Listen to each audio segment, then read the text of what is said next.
Welcome back to Young Married Christian, where we are on a mission to see a gospel-centered home made available for every child in the foster care system. Today, it's just me. I'm solo because James is at home taking care of his brand new born baby, JJ, which we are very excited about. And now James has become our ideal demographic for the podcast. But we're excited for you to hear today's episode with Mattie Montgomery. You guys are home fired up? If you don't know him, I was fanboying out the whole time because not only is he the lead pastor of the Altar Fellowship, but he is the former lead singer of the hardcore screaming band For Today. It's the blood, the blood. The interview was a mosh pit of a good time. We went into stories of his band's touring past, some involving the cartel, some involving a guy almost dying. And then we also talked about an encounter with a satanic worshiper that was at one of their shows, and that through the power of prayer and through Jesus's love, he was able to turn over his life to Christ. Do you have a relationship with God? No. Would you like one? Yes. I can't wait for you guys to hear it. We also talked about biblical definition of marriage, and Mattie talks about the purpose behind marriage and why we even get married. So it'd be interesting for you to compare and contrast how you're living out your marriage to what Mattie talks about. We also went into the importance behind naming your children. It's not supposed to be that easy. And how significant a name can be for a child. And Mattie talks about the process of naming his 3 boys, some involving hearing from God and even receiving names through dreams. So I'm excited for you guys to hear it. Is somebody hearing this? Hold on to your prayer beads, Janice, because we are young, married Christians. Man.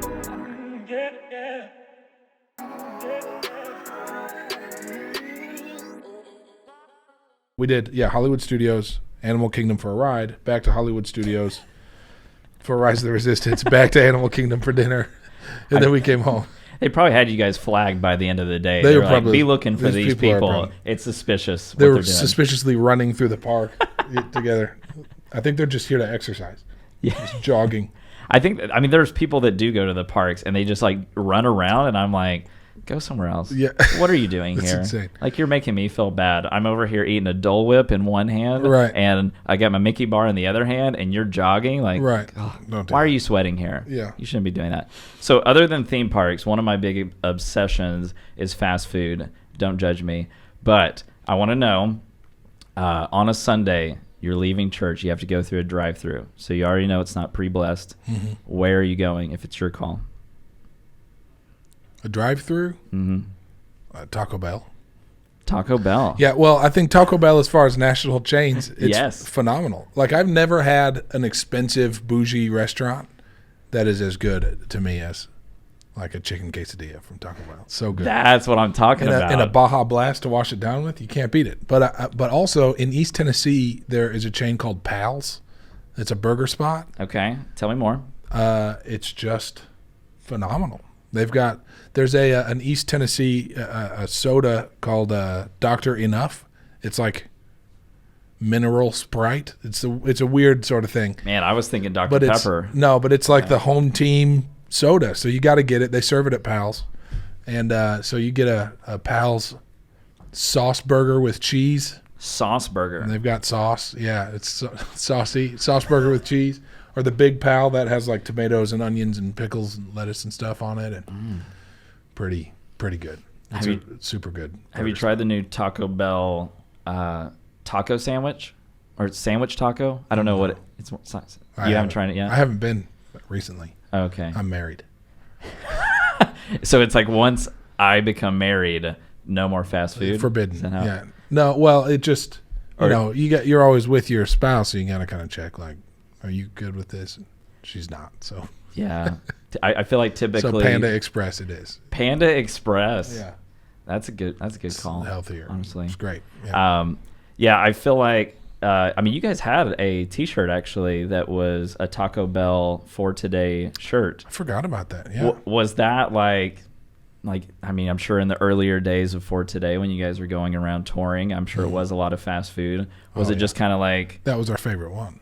They actually endorsed us for a couple tours. They would just... You're kidding. I don't know how that happened. They might have seen the shirt or something. I don't know. But they would just send us stacks of gift cards, like thousands of dollars worth of Taco Bell gift cards, which was life-changing for us. So we ate a lot of Taco Bell. And what did you have to do in return? Just eat at Taco Bell. They didn't require you to make that shirt. They didn't require you to get on stage and scream Taco Bell. I would have. I'd have got a Taco Bell tattoo on my neck. Like, I loved it. When all we were ever eating was fast food, Taco Bell was like closest we got to heaven. Yeah. Okay. Besides fast food, help us to understand, what was it like in the beginning days of For Today when you guys are just getting started? You're going on the road. I mean, I'm sure you're not riding around on a bougie charter bus, and I'm sure you don't have like a whole team that's like setting up your gear. And I mean, how was it in the beginning when you guys were just getting started and you put this whole thing together? Yeah, we had a purple family van, a 7-seater family van with 6 guys in it. Oh wow! And and that's how we, lived. So basically, the day was you start at 6 a.m. and you drive 6 or 7 hours to wherever the next show is, and then you get there at like 1 or 2 in the afternoon, and then you load gear in. And then you have a couple hour break between the time you load gear in and sound check to walk to a restaurant or take a nap or do whatever you want to do for that span of time. And then you come back and play the show at, 8, 9, 10 p.m. and then get in the van. And now in the early days, we couldn't afford hotels. So we would, at the show, it was like, please let us sleep on your floor. From the stage, whoever. You would say this? There would be times I would say it from the stage, or we would at the merch table. Oh, wow. We've never been to this city before. We don't have money for a hotel. Can we please sleep on your floor? We met some amazing people doing that. Their parents would make us spaghetti or something, and we'd, they'd lay out little pallets on the floor or something for us. I mean, we met a lot of trashy people probably doing that too. Sketchy people who make bad decisions, like letting band guys sleep on their floor, and so we would show up there at probably 1 or 2 in the morning after the show had ended, and we would sleep for 5 or 6 hours on somebody's floor, and then we'd get up and load all our gear into the van and drive for 6 hours to the next show, do it all over again. When you say sketchy, was there ever a time where you're like, this is so bad, we need to like leave? Like, as soon as they aren't looking at us, we need to make a break. There were times when I felt that way. There was the Lord was leading you, but not the band. Yeah, there were a couple times. There was one when right after I got married to my wife, we walked into this house that had said we could stay there, and as soon as you walk in, you just get hit with like this wall of pet smell, and there's just pet hair and like cat turds on the floor. And we walked in and then just immediately turned around and walked back out to the van, and we were like, we'll sleep in the van. But the rest of the guys can be there to socialize and be cool, and everything is good. Actually, the night that I met my wife, one of the reasons that we were talking was she had offered for us to stay in her dad's basement. He had a finished basement we could stay in. Okay. Plush carpets to sleep on. It would have been a nice spot. But we already had a place that night, so she gave me her number and said, "Hey, if you guys ever need a place to stay, just in Birmingham, let me know." And so that night, we stayed at one of the wildest places we have ever stayed. They didn't have a driveway that we could drive our van and trailer down, so we had to park way out by the road. And then this guy, the dad of these girls from the show that had invited us to stay, came out with his truck, loaded us all in the back of his pickup, and sort of drove us through this path in the woods to get back to his house. We get back to the house, and there's multiple Confederate flags waving outside. And at this time, I'm half black and I'm half black and half white. And at this time I had long dreads. I looked extra black. And and I thought, man, this guy is not going to like me at all. And I get into the house and there are framed photographs of actual slaves on the wall. There's people in chains working in cotton fields. And I think this is not going to go well. Now, I will say this. Everyone in that house was super nice to me and to all the other guys in the band. They weren't rude in any way. I'm not sure I didn't bring up the, hey, are you guys racist conversation? I figured I was in their house, so we're probably past that point, the point of deciding whether I was going to like these people or not. We're here. But at one point, he pulled out an Uzi and was showing us his gun. He had a rattlesnake in a jar that he had caught, a baby rattlesnake. It was an adventure, and they ordered us Papa John's pizza, so it was a good night. But I was texting Candace. I just met her a few hours earlier, and I was like, we're definitely going to want to stay at your house next time. This place is out of control. So that was a trip. We've stayed at some wild places, for sure. I managed to survive that one, though. Oh, my goodness. I was getting nervous just as you were going through this story, It's like when you watch a TV show and like if the main character is getting into trouble and you're like, nothing can happen to the main character, like they've got to get out of this somehow, but the show makes you believe, oh my goodness, something's going to happen. Yeah. Like I was literally like, did Mattie survive this story? And I'm like, he's here in front of me. This is the prequel. So any other interesting stories from going around house to house? I know one that you in your book Scary God that you talked about was very interesting, and it wasn't necessarily someone's house. I think that they put you up in maybe their church building. So there was a church that had a trailer in Virginia Beach that had a sort of a double wide trailer parked on in the parking lot of their church building. Okay. And that trailer was open 24/7 for people to come pray in, and half of the trailer was this prayer room, and they had a stereo and a bunch of books of CDs. Remember CDs? Yeah, I do. I know I look back young. in the distant past. I can even remember cassettes. Oh, my goodness, yeah, and candles to light, and I think there was a chalkboard that people could write prayer requests on, and things like that. And the other half of the room was just a lounge with couches and things like that. And the pastor of this church had been at our concert that night, and he said, well, you can come and sleep in the lounge of the prayer room. And so we thought, great, that sounds awesome. Let's do it. And I, at that point we were touring. We were playing 300 shows a year. So we were on tour all the time. Wow. And so to have the opportunity to be in a prayer room or at a church was a really rare thing that I really cherished. So we got to the prayer room that night, and I spent probably an hour after the other guys had gone to bed in the prayer room, just worshiping and praying and thanking God for that church and for just the opportunity to even be in a place like that. It felt really special. And eventually I went in the other room and got into my sleeping bag and fell asleep. But at probably, 3 a.m, I woke up to the sound of this music that was coming from the other room. It was a song called "People Get Ready" by Misty Edwards, which, if you've ever heard it, is the scariest worship song. It's the best. I love it. Coming from a hardcore singer. Yeah, well, okay. It's not Chris Tomlin, and who I love. It's just a different thing altogether. For sure. So the song, it's pretty intense. It's it's in a minor key, and there's lots of like sort of low rumbling stuff, and over this is the sound of someone clapping and like shouting to the Lord. And so I'm sort of startled awake, and as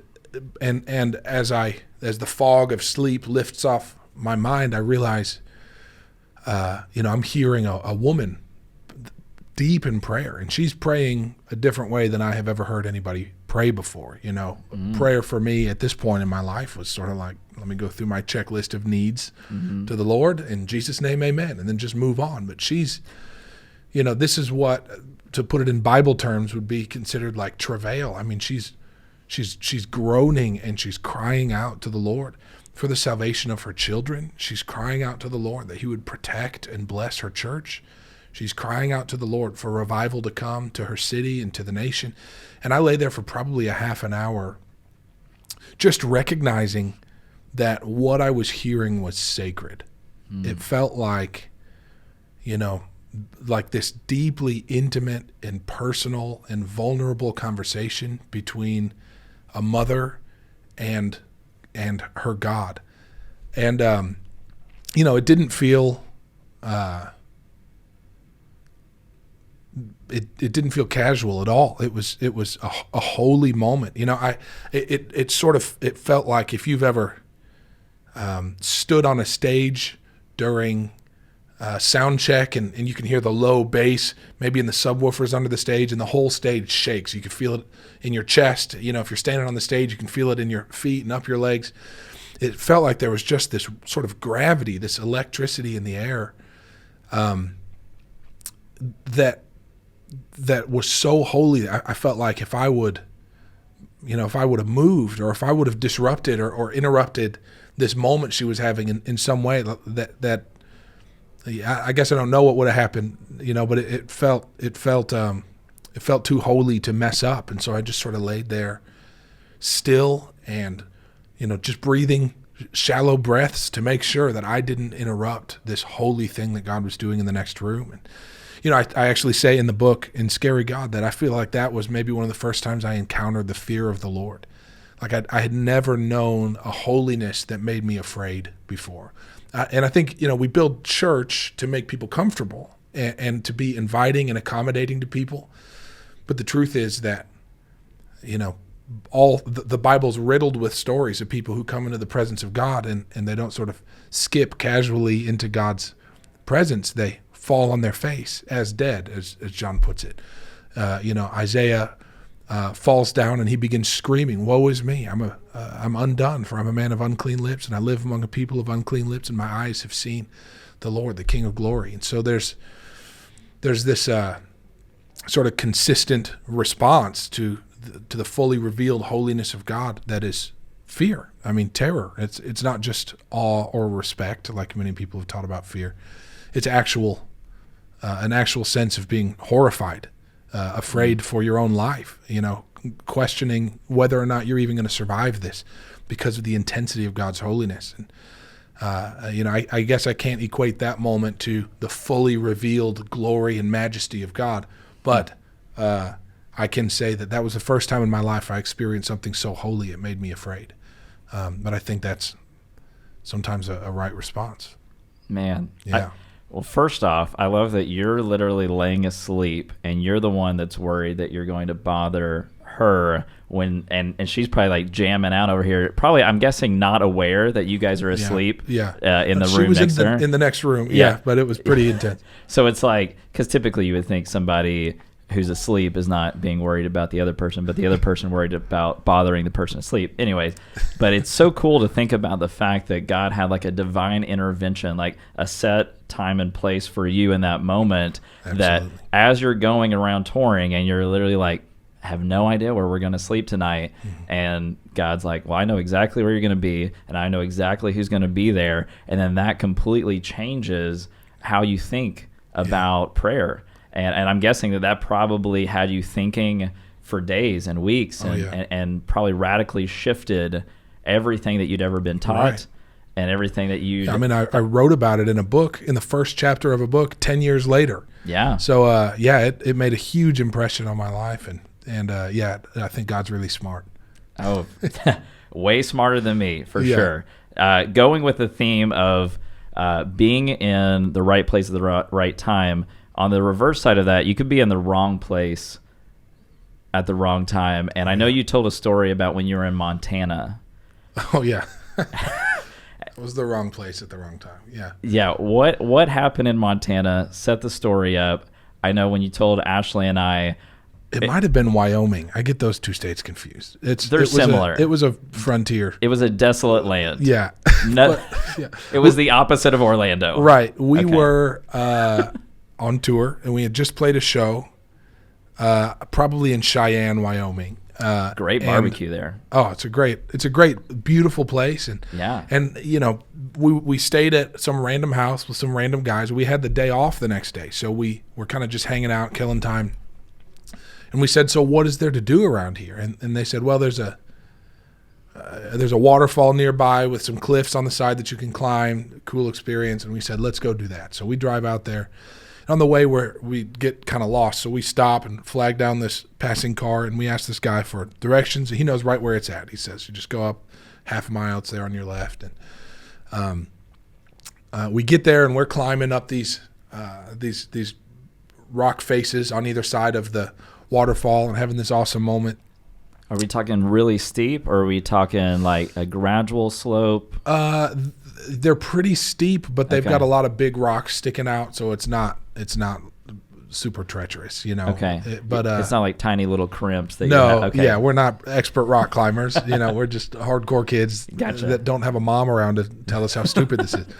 So we're climbing up, and we get up probably, 60, 70, 80 feet. And some of the other guys in the band and some of the guys that we were with, whose house we'd stayed at, started picking up rocks off the side of the cliff and like throwing them down to see them break through the trees and kind of explode on the ground. It's like the hardcore version of when you're at a water park spitting off exactly. of the top Yeah. of like the Right. ride. That's Okay, right. so you're just launching boulders. Right, yeah, and there's nobody there. I mean, when we pulled in, there were no cars or anything, and so they pick up one of the guys, not one of the guys in the band, but one of the guys we were with, picks up a rock, probably the size of a football, pretty big rock, and he throws it down. And a few seconds later, we hear it break through the trees, and then we hear somebody down below start screaming at the top of their lungs. Oh my gosh. And we think, oh no, we killed the guy. We thought, one of the other guys said, I could have swore he said, you killed my daughter.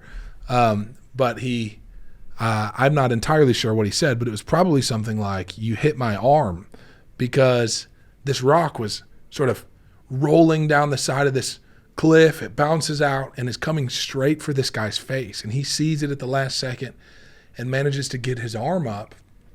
And y'all, I wish there's a picture of it somewhere. He's got a gash from his elbow down to his wrist that is so deep you can see through the muscle. You can see the tendons and the fat in his arm. It is just beyond gnarly. And it was the guy we had asked for directions. He just thought you guys seemed cool, and I wanted to come hang out with you. I didn't have anything else going on, so he came back to just hang with us and show us around.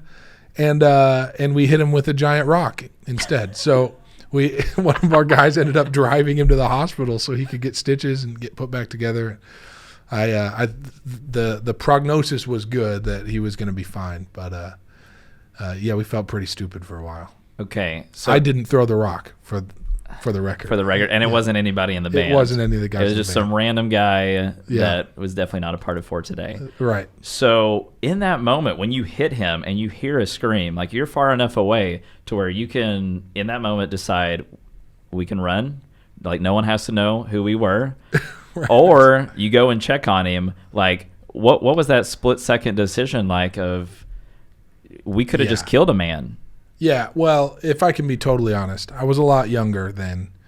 My first response was, thank God I didn't throw that rock. Somebody is in a lot of trouble right now.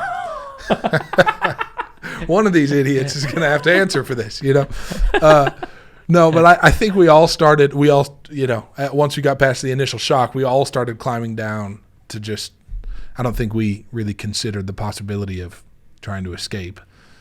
We just had to get down quick and see what had happened and see if there was anything we could do to help. Yeah, I bet that guy has never given directions to anyone else. For sure. I'm sure he wears a helmet when he's hiking out there now.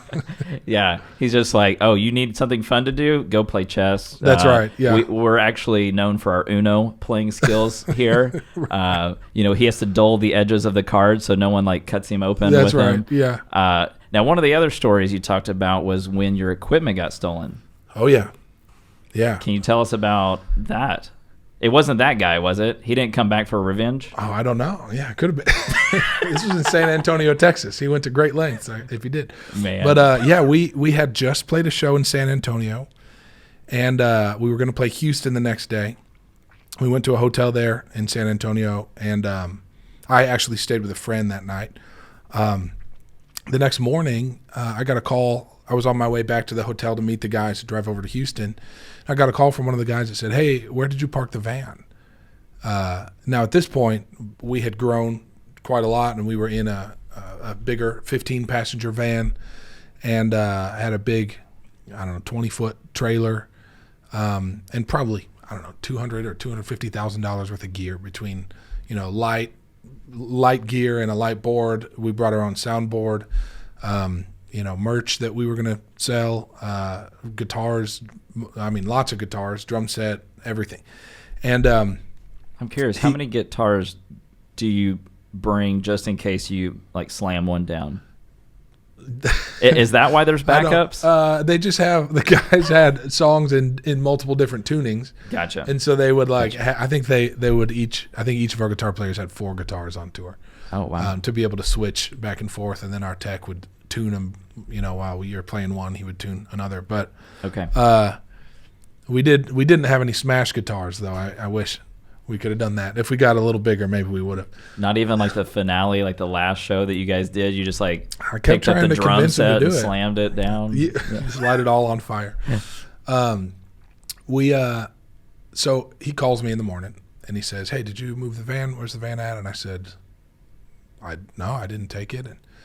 And so they're sort of walking all around the parking lot thinking somebody, one of the guys came out and moved it and forgot where he put it, or somebody's pranking us or something. And after about a half an hour of searching, it becomes evident that none of us know where the van is, and it's gone. So they call the police, and the police come out and file a report, and our van has been stolen, along with our trailer, along with our gear and our livelihood. They took, our guitar picks and drumsticks. They took our suitcases with our toothbrushes in them. They took Not everything. the toothbrushes. I know. They took everything. Total value of $250,000 plus. Pretty serious. $250,000. Yeah. Gone. And so there was some speculation, actually, that the night manager at the hotel had called somebody to say that there was a band here that probably had a lot of money parked in the parking lot. I can't say whether that's true or not, but we were only inside. The van was only unsupervised for 2 hours, 2 or 3 hours, so it was pretty quick. But so we are faced with the decision the next day. Do we call the tour off? We don't have any gear. Do we ask the other bands if we can borrow gear? Do we delay the next couple shows and try to buy new stuff? What do we do? So what we come up with is we are going to rent a couple cars. We're going to just drive over to Houston and wing it. That night we were headlining the House of Blues in Houston. A couple thousand tickets sold. It was going to be this massive headlining show for us, the biggest one we'd ever played. And so we drive over to Houston, and the staff at House of Blues is amazing. They heard what happened, and they donated a bunch of House of Blues shirts to us so that we'd have clothes to wear. Nice. I think they gave us some deodorant and toothbrushes too, because Lord knows we needed it. But we just had this amazing peace about it all, that it was unjust, but God is good. And if we don't ever get any of our stuff back, God is on the throne, and it's okay. Our joy isn't tied to our gear, and whether we have the gear or not, we do have a good King who's seated on the throne. Everything's okay. So we're driving over there to Houston, and we get to the venue, and it's hilarious because we're playing with a few other bands that are great bands, and they've all got cool light shows and big backdrop banners and things. And then the headliner comes up. We don't even have our own gear, let alone our light show or our backdrop, our big banner behind us or anything like that. And so we just sort of go out and play, 10 songs or something. And we play it all on borrowed gear. we had to borrow one of the other band's drum sets and sticks. The guys were like, we don't have any guitar picks. Could we use some of those from the other musicians on the tour? And they were all kind enough to help us. And does the bass drum on the set say the other band's name? Yeah, it says some other band's name. Yeah. All of it is just as weird as possible. I'm sure the audience is so confused. Right. Well, and we explained to them what happened. It was a cool thing. Like, we didn't even have any merch to sell to try to make this money back. So we couldn't say, hey, our stuff got stolen, go buy a shirt to like support us. And so that show was one of the coolest shows because the crowd was so supportive and encouraging. People were like crowd surfing to the front and just laying wads of cash on the stage. Just like, we just want to help you guys and support you. We believe in you and thankful for your band. It was really sweet. Wow. And that night, I think we posted something on Facebook saying, like, if you have any information about where our gear could have gone, like, just let us know. Email our manager. So our manager gets a message from some kid that says, hey, is there any kind of reward if I know information about where your stuff went? And I think our manager responds with something like, the reward is you don't go to jail. Tell me what you know. And so he explains that he's a fan of the band, and he had been at our show the night before in San Antonio. He woke up the next morning to seeing his dad and his uncle loading a bunch of gear out of a trailer that said "For Today" on it into a shed on their property. This kid's dad. And uncle. Yes. And so he's like, my favorite band. Right. Or my family. Yeah. So he tells, Woo! Which is crazy. Wild. So what we do is we send our tour manager and one of our roadies back to San Antonio to just go figure it out. Go meet with the police, get a plan together. We've got to keep going west on this tour. So we're headed out. I think we had shows later in El Paso, Phoenix, Vegas, LA. I think it was something like that. And so we're just driving, going out playing shows with no gear and just living our best lives. But they go back to San Antonio. They get the address from this kid and they give it to the police. They give it to the detective in charge of our case. And he says, okay, we know this neighborhood. Just, you guys can go near there. Don't go to the house. Just trust us on this. Don't go to the house. We're going to get there as soon as we can. So my guys go over and they park probably 250 yards away from the house, but they can see it and they're just keeping an eye on it. And after a few minutes, they look around and they begin to see people in this neighborhood, in San Antonio, pretty rough neighborhood. They start coming out of their houses and just looking at this rental car that they're in. It's like a Prius, not the sort of car that you would see in a rough neighborhood in San Antonio.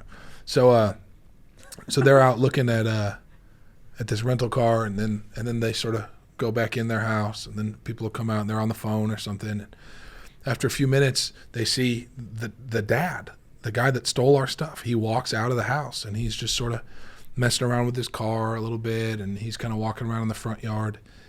And then he opens the trunk of his car and he bends over into the trunk and he's just kind of messing around. And then suddenly he whips around. He's got binoculars in his hands. He whips around and looks directly into the car. Okay.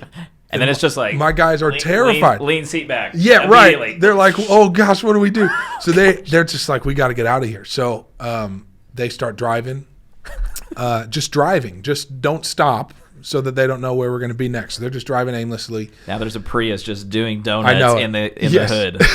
Yes. And so this guy, I guess while they're driving around, he gets in his car and takes off. And then 10 minutes later or so, they're driving by the road that the house was on, and they see a helicopter fly overhead, and they see a bunch of black SUVs flying through the neighborhood. And they go over near the house, and they see they've all come to the house, that San Antonio SWAT has showed up and are raiding this house. So my guys, they pull up to the house, and the SWAT team has gone in and cleared it. The guy, he ran away, but they actually ended up catching up with him later that day. And that was his third strike. He'd been in prison twice, so he's in jail for life now. It turns out that he was a member of like a drug and weapon smuggling cartel that had been bringing drugs and weapons across the southern border for years, and they'd been trying to figure out a way to get into this guy's house and to break into this neighborhood, because it wasn't just him, it was others around him, but they just couldn't get a justifiable reason to get a warrant until he stole our stuff. And so they got the warrant, and they raid the house, and they find, there's bricks of cocaine sitting on the kitchen table. There are, machine guns and shotguns like laid against the corners of laid in the corners of these rooms. There's kids living in the house too, and in the middle of all of this is our stuff. It's like our guys walk in, and there's Mattie's sleeping bag, and there's Ryan's laptop, and like all of our stuff had just been in this house. And so the SWAT team comes out to our guys, and they say, "Hey, just come in and take whatever's yours." And so the guys sort of walk. Yeah, that's my brick of coke. Right. There. Yeah. It's like they just sort of walk in like, "All right, like, sorry kids, that blanket your dad got you, like, he stole that. We have to take that back." So they sort of gather up all the stuff, and in the shed out back were a lot of our guitars, our drums, the entire drum set, a bunch of our stuff. The van and trailer were still gone. I think we ended up finding the van abandoned, like somewhere miles and miles away, a couple weeks later or something.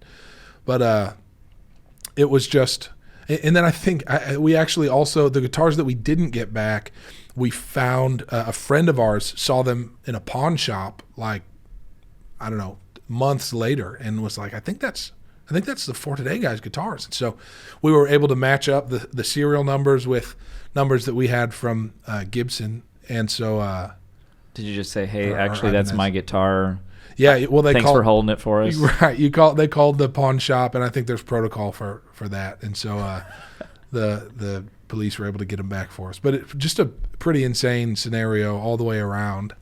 And there's a helicopter involved. They ended up like pulling the linchpin, this guy, out of this international drug and weapon smuggling cartel, and probably the best part, my favorite part of the whole story, is that his son, who turned him in for this, had heard me preach the gospel at the show in San Antonio the night before, and one of our guys, one of our tour managers that was there, getting the stuff back, he sort of pulled him aside and talked to him about what a big deal it was, how grateful we were that he would help us get these things back, and they sat on the steps of that house with SWAT guys running all around, and this guy's son said, "I just don't want to live the life that my family lives, and I want a new life in Christ." And so he prayed that day, the day that his dad went to prison for life, he prayed to receive Christ. Praise God. So yeah, really amazing story all the way around. And if all we had to lose was a couple $100,000 of stuff for that boy to be born again, then I think it was totally worth it. Yeah, I mean, because that's a big deal. You're not just turning in family. You are literally putting your life on the line against the cartel. Right. And I would like to thank you. We not only do we have woke culture coming after us on the podcast, now we got the cartel involved. Like we're only on episode 8, man. That's perfect. We I don't know if I need to like relocate or what now. That sounds like it's straight out of a movie. Like that was insane. Is wild. I think those are the stories that we live for, Those are the kind of experiences we want to have to be able to, tell people when we go out. Funny story here. I woke up this morning and I was like, okay, I want to try to wear this old For Today shirt that I have. 'Cause I already told you this the other day. You're the first guest that we've had on the show that I was like a fan before I started doing like research and, like getting to know you. So I'm like fanboying out over here just so everybody knows. But I was trying to put this on. So I used to be a part of, I had started this like young adults ministry in my town called Ignite. And we would just meet in this abandoned building. It was super sketchy.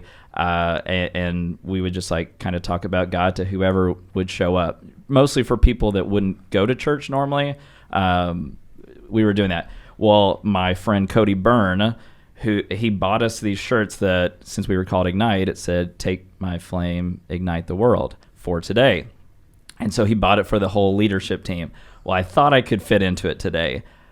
Apparently not. Apparently I need a bigger size. But so instead I wore my Young Life shirt, because when I think back to when I was a Young Life leader in Kentucky, I would take a lot of my guys. You know, I think back to guys like Zach Lunsford and Seth Collins, who I felt like they were so into the scene culture, the hardcore culture, that it was such an easy way for me to minister to them, because it was like, hey guys, you want to go to this show? Oh yeah, Debo, let's go. So we'd be driving down the road, and I had a black Cavalier called LeBron, because you know, what else are you going to call a black Cavalier that you drive? Of course. And we're riding LeBron, and like we're blasting, you know, your music. We're blasting August Burns Red, Haste the Day, whatever to the show. And I mean, they're rocking this Cavalier. I mean, I was like, this car is going to break. Like, it was old. But, you know, we get to the show, and they'd want to be in the pit. Like, they weren't the kids that wanted to hang out in the back. They weren't the kids that wanted to take photos in the front. They weren't the kids that wanted to stand off to the side and, like, you know, just kind of, like, look all goth-like. Like, they were like, Debo, we want to be in the pit. And, I mean, as teenagers, they had so much energy. Like, they could run around. And I'm, like, mid-20s, so I'm like, you know, I still got it in me. And I'd go in there, and I'd try to throw down. I mean, you see my biceps, like. You were just crushing kids. Look at those. I mean, absolute jackhammers. If a medium-sized woman got into the pit, I would get knocked out, okay? Yeah, it's all right. And so I was doing this. I would always get a lot of pushback from other members of the church or people that I did, like, community groups with, because they'd be like, Debo, it is not Christ-like to get in the mosh pit. It is not Christ-like to slam dance. Like, what about that is Christian? You know, how can you justify, like, going in and, like, throwing down? Mm-hmm. So my question to you, because I've given my defense, and it never worked. They were just always like, yeah, you're wrong, you know. But what was your defense? Because, I mean, you guys could have chosen any type of ministry, and you could have chose any genre, but you chose to go into the hardcore Christian scene, where you knew people be throwing down walls of death, all kinds of craziness. Like, how is that? How would you defend that as Christ-like or okay for Christians to do? Yeah, well, we've got to understand a couple things. I think if we're speaking purely theologically, you can't make an argument from silence. If the Bible doesn't talk about something, that itself is not an argument to say, you know, Jesus didn't come out and say, hey, I'm cool with moshing, and so therefore Jesus isn't cool with moshing. That's a huge leap, and that's not a conclusion that you really can draw. But I think, just to put it in a right context, I didn't view my place in the band as some sort of sacred, holy,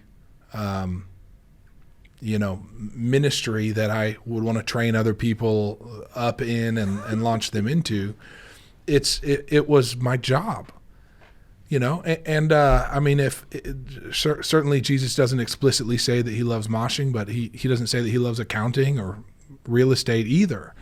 And I think we've got kingdom-minded accountants and realtors and surgeons and lawyers as well, and so for me, that was just my job. I had a skill set and an opportunity that sort of came together, and I was able to support myself and my family doing it, and also to point people toward Jesus. And so for me, I would just go to work. My job happened to be performing music, writing and recording and performing music. And so I would just go into work every day determined to point people to Jesus while I was there. And, you know, my work may have looked different than somebody else's work, but it was just my work. And so I think when we get into the weeds of, like, was it glorifying to God? I think it's inanimate. It's just the work that I would do. And it's the job that I had. It's how I took care of my family. I think working to take care of your family is certainly a biblical and holy thing. And I thank God that I had a skill set that was able to provide for my family in that way. Just like a realtor or a graphic designer or, a surgeon or whatever else. So a podcaster. And I think that whatever, the lesson that I took away from it was a broader one than just like God loves hardcore music. I think that God is interested in whatever he can use for his glory. And so I'm thankful that God was able to be glorified and that people were able to hear the gospel because of the kind of music that we played, the kind of venues and environments that we went into.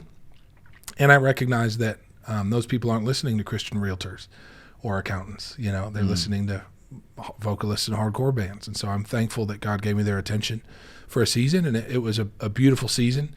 But I don't want to be an apologist for, hardcore subculture ministry. That's, or for tattoos or for moshing.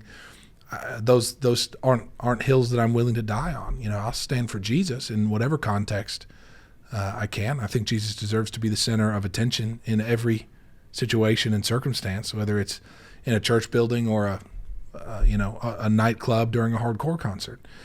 And I'm deeply convicted about that. But I don't want to be the reason that somebody decides that hardcore music is cool.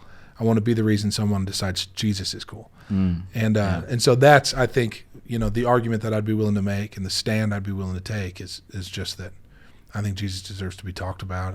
And if somebody doesn't like hardcore music, well, then that's great. I'm sure God will give you other opportunities outside of that sphere to bring the gospel in your workplace. For sure. Yeah. Yeah. Well, because for me, I remember episode 3 talking to Candace Payne, and I was talking about music that we will have in heaven.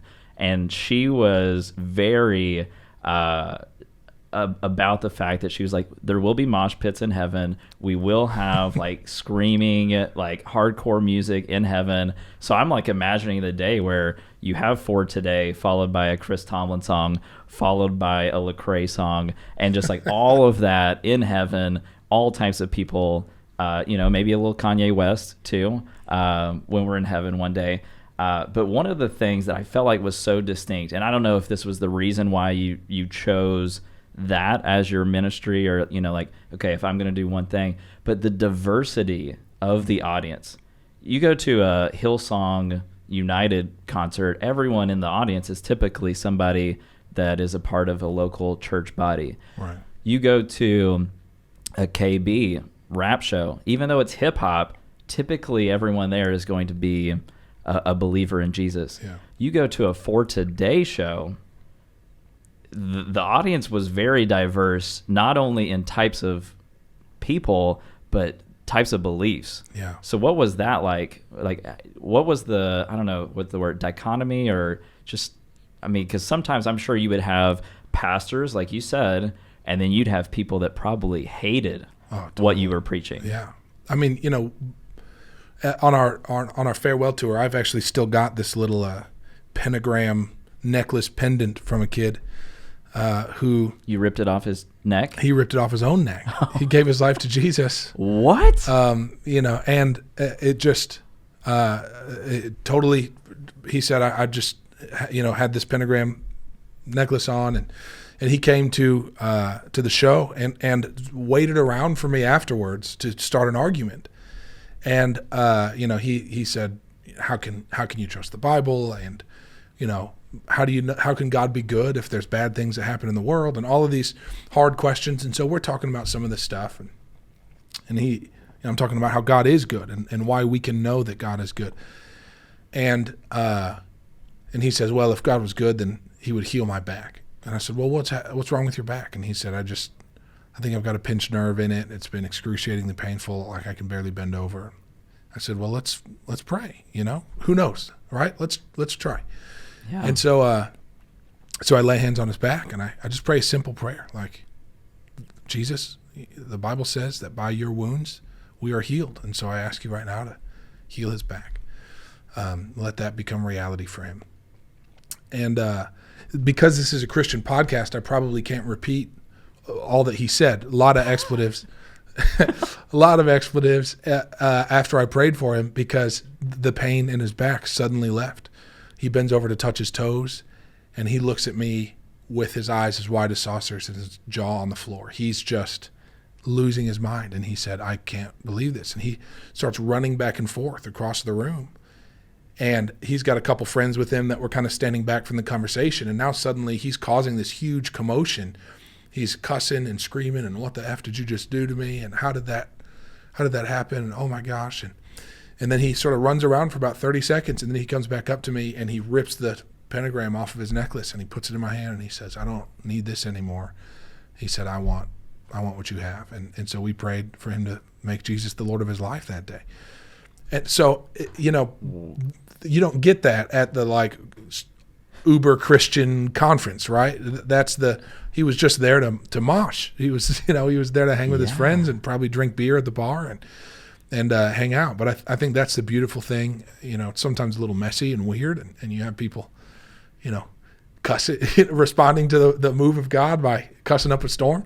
But man, God was on the move, and he saw that kid in that moment in that bar with all of his issues and confusion and brokenness and immaturity, and still decided to demonstrate his love for him.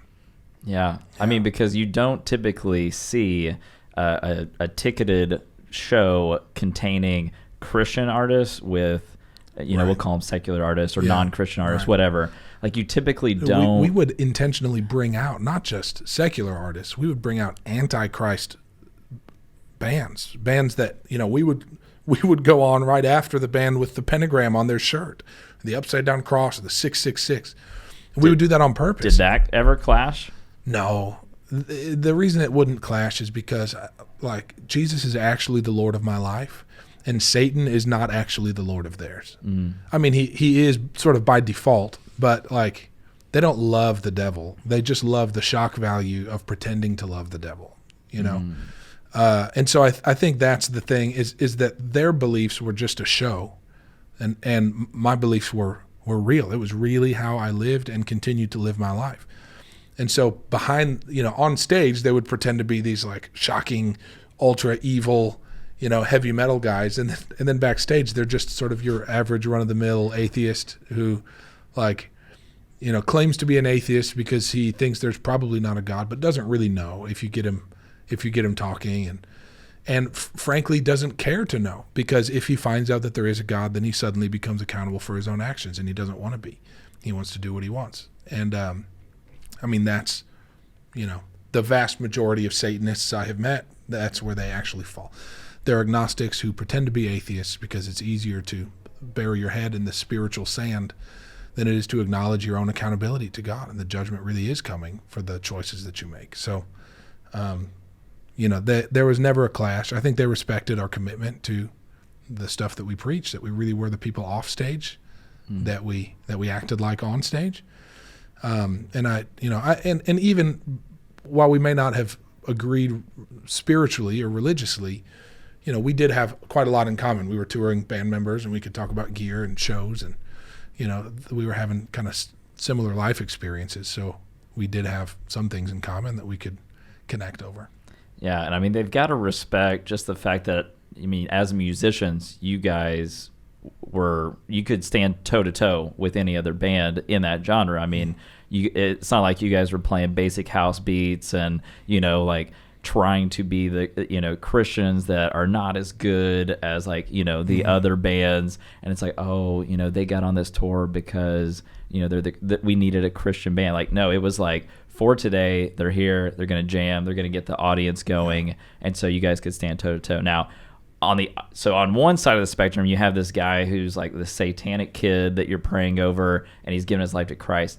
On the other side, did you have any fan interactions where it was almost like a supernatural kind of interaction with somebody, where it was this isn't just a normal person who has come to see our show? Did that ever happen? Yeah. Yeah. We played, there's one I remember in particular. We played a show in North Carolina, and, it was interesting. There were several bands before us, and they would stand up on stage and they'd talk about politics, and everybody would clap, or they'd talk about, their relationship and their love for their mother, and everybody would clap. And they'd talk about believing in yourself and standing up for the people around you, and everybody would clap. And then I stood up on stage and I mentioned the name Jesus. And it always, as soon as the name comes, there's something about the name that just, it demands a response. And this girl toward the front, she screamed something like, "Shut the F up, this isn't effing church." Just really like vile and profane. And it loudly. wasn't your wife. It wasn't my wife. Okay. Not yet, at least. No, I was just kidding. But she just screams at me, and I just say like, "Hey, Jesus loves you," and I just continue on, and I don't know, probably she spends the rest of the show like holding her middle fingers up at me and spitting at me, and is just so upset. Now I looked for her a bit after the show and didn't see her, but I got an email like the next day from her, and she said, "Hey, I just want to apologize. Like, that's not really my personality. I don't know why I blurted out like that. I don't know what would possess me to do that." It was a funny choice of words. And she says, I don't know what would possess me to do that. She said, like, I'm not a Christian, but I am into spirituality. I've been reading the Satanic Bible and some of the writings of Anton LaVey. And she said, recently I've been having these dreams where these sort of dark figures come into my room and they like choke me and hold me down at night. And she said, I'm just, I don't really know what to make of all that stuff. But she said, I just, something just came over me when you started talking about Jesus, and I just didn't want to hear it. She said, I don't know, maybe you could pray for me or something.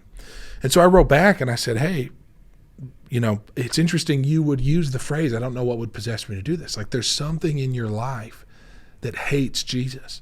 And I'd be willing to bet that it's connected to those dark figures that come and attack you at night. I'd be willing to bet that it's connected to the books that you're reading, and some of the stuff that you're feeding yourself spiritually. And so I just began to share the gospel with this girl. And she ends up receiving Jesus. She prays there in her bedroom to receive Jesus as she's reading this email that I sent back. And she sends me a message maybe a week or so later that she had a dream that these dark figures came and set her bedroom on fire. And she went to stand at her window, and she saw Jesus down at the bottom with one of those like a blanket or whatever, the trampoline things that firemen hold. And he was asking her to jump out of the window, to trust him, and that he would catch her. And so she eventually jumps, and Jesus catches her. And she said, I've just never had peace like this before. This is incredible. She said, I know that Jesus is my Savior, and that he saved me from those things that I was exploring before. So, we had a lot of people. They weren't all that successful. Some people were just real angry at me, and that was the way it ended. But there were dramatic responses to the gospel in that context. Some, you'd have a person with their middle fingers in the air, cursing at me and spitting on me, standing right next to somebody with tears running down their cheeks as they raise their hands and surrender to Jesus for the first time. It was beautiful. That is absolutely beautiful. Yeah. I know when Ashley and we did this road trip around the United States, we actually ended up somewhere, I guess, South Dakota, because we went through Montana and Wyoming. We saw all the desolate. So we're in South Dakota, and we stayed at this haunted hotel. We had no idea that it was haunted prior to showing up. The Roosevelt Johnson or something like that. So we're there, we show up, and immediately the guy's like, hey, we've got these ghost detectors. If you want to go around and find some spirits, you can. There's some evil spirits that kind of haunt these different sections of our hotel. And so we're kind of YOLO, I guess. You got to go check this stuff out or whatever. And so we're going around, because we're this is all 100% fake. It's a hoax. And so we're walking around, and then all of a sudden, it starts going crazy in this one spot. And we're like, what? Okay. And the guy's with us. We're like, what happened here? They're like, this is where the guy died. This is the spot. And so and I mean, yeah, you'd pull it back, nothing, you'd put it there and go crazy. So we're like, okay, maybe this is like some legit stuff. I don't know. Let's just get out of this section. Let's go to our room, like be done with it. And it was like after we stayed at that resort, well, not a resort, it was just a hotel. After we stayed there, Ashley started having these dreams, kind of like you were talking about, like dark figures, and she'd wake up like the same time every night, and just kind of like in a sweat. And we talked about like, okay, what do we do? Like, we need to pray over this. And she had this moment where one of the nights, these dark figures are there. She starts praying, like, I guess in her dream, for Jesus to come and singing worship. And she said in that moment, she just felt like, and she could see Jesus showing up and just casting out like all of these dark spirits. And I think it was like the first time in her life that she ever had, I don't know if you consider that spiritual warfare or what was really happening there, but it was like after that, everything was gone. And so she didn't tell anyone because she was raised Catholic. And so, like, you know, in the Catholic Church, you don't really talk about that a lot. I mean, I guess you have the Exorcist movie where the priest is like, you know, but having like a real life encounter with, you know, maybe like a demonic spirit or like an evil force, she didn't tell me. Well, finally she tells me, and I'm talking to one of my friends, Justin, about it because he's like all into, you know, connecting to the Holy Spirit and like the spiritual realm. And he tells us a story of his friend that went through the exact same thing. Happened. So it was just like, I don't know. There are things in the spiritual realm, I feel like, that sometimes as a Christian, when you're trying to explain, it doesn't always make sense to people, I guess, when you talk about it. And I'm probably hacking that story from Ashley. But I am interested in maybe an explanation, because this was something from your band that you guys put out. It was the Breaker album. It also showed up on your last album, Wake. And it was the symbol, the cover art, and they're not going to be able to see it on the camera. And I'm sorry you're not going to be able to hear what this looks like on the podcast. But it is a very interesting symbol. Yeah. And I've never seen anything like this in the Bible. Also, I don't have pictures in my Bible, so I guess that's why. And I've never seen anything like this in Christian art. But what is the meaning behind this symbol? So this cover was actually something that I sort of discovered on when we were in the studio recording this album. I was working on lyrics and things, and there was a similar design that I saw. I can't even remember where. It was on some, I don't know, New Age apparel website or something. Hot Topic. And HotTopic.com. Spencer's Gifts. And I just, so it is pretty biblical. The Bible talks about these creatures that fly around the throne of God called seraphim, and I was really sort of studying them a lot. And the word seraphim means, in Hebrew, it means burning ones. And the Bible describes them as creatures that have 6 wings. With 2 wings they cover their face, with 2 they cover their feet, and with 2 they fly. And that's really what is central to this picture, is that idea of the seraphim. And it's interesting that, like, God, who's described is biblically as being like a jasper and a sardius stone, or one that looks like he's burning from the waist up and burning from the waist down by Ezekiel. And so there's this, sort of glowing red, fiery intensity around the throne of God, so much so that those that are closest, the creatures closest to him, are described as burning ones. And I thought there was just something really amazing and awe-inspiring about the nature of God. I mean, he's not just an old white man with a beard and a robe. The way that God's described in a lot of detail in Scripture, and it's pretty intense and pretty otherworldly. And what it produces is that the ones closest to him are defined. They're characterized and named as burning. And then there's the old quote, I want to say by Wesley, that says something like, set yourself on fire and the whole world will come to watch you burn. And there's just this, I think, almost indifference toward the holiness and the intensity, the majesty and supremacy of God. But I think as we get close to that stuff, that we recognize who he is and what he's like, and seeing God clearly, it transforms the way that we see ourselves, the way that we act and think and live and prioritize things as well. And so, what we made, that logo that we came up with during the Breaker album cycle that really stuck with us through the rest of the time that we were in the band, it was a seraphim logo.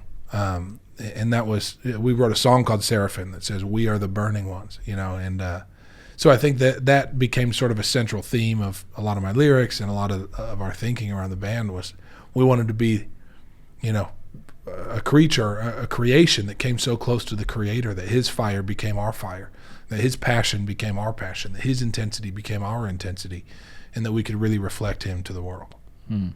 I was such a proud older brother when my younger sister requested Seraphim to play at her Sweet 16 birthday party.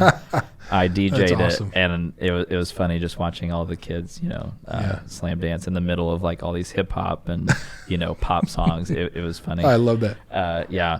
Will we ever get to see a For Today reunion tour? No. Not even like an acoustic, like, hey, we're older now, we're just going to play our songs. So maybe. So that would exclude me.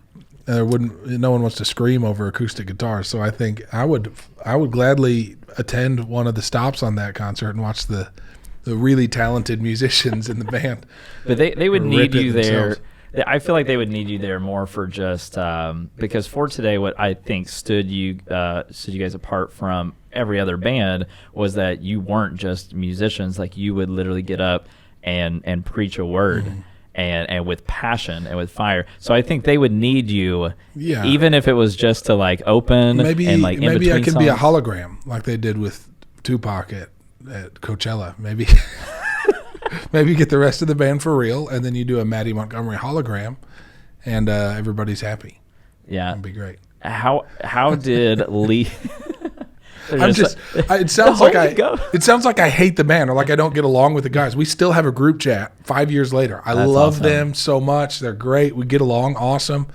Ryan, the guitar player, just found out his wife's having triplets. Whoa. Bless his heart. So we're like texting about fatherhood, and I'm making fun of him and stuff. And it's, we love each other really dearly, but it was just the right time to move on, and the band was still doing well, and we all still got along with each other. And I think Christians, we sort of have a tendency to like stick to something when it's working. Mm-hmm. And we make the method our master instead of God himself. But, I didn't join the band because I thought it would be a smart strategy to advance my career. I joined the band because it's what God called me to do. So when God started calling me away from that, where I wanted to be was not on a stage or in the spotlight. Where I wanted to be was in obedience and submission to the word and the will of God for my life. And so when the Lord called us away, my wife and I, that was it. That was the end of it, And so I don't really have any kind of bitterness toward the guys in the band or the band itself or the lifestyle or anything. It was amazing experiences. But it's just not where I'm made to be anymore. Yeah, and now you're overseeing a church. Yeah. So I'm curious, how did leading For Today help you to now pastor a church? Yeah, good question. I think being away from the church so regularly, like I said, we were playing 300 shows a year for the first several years we were in the band. I think being away from the church so regularly made me really passionate about Christian fellowship. I was a kid raised in church, and I think probably for a lot of people raised in church, it's easy to take church for granted and to think, I stayed up late Saturday, I don't really want to get up early and go to church on Sunday, or the people can be a little cheesy sometimes, or the pastor's jokes aren't as funny as he thinks they are, and there's a lot of reasons that we can be really critical of the church. In Orlando, it's raining. Yeah, it's raining. Every I'm not going Sunday to church. it's raining. Right, yeah. And I think, there's like what an insanely privileged society we are as American Christians to be able to have church so easily accessible to us that we can afford to criticize it and to just leave that church and go to the one down the street, or to just, I'll skip this Sunday and, I'll catch the podcast, or I'm staying home and watching the live stream.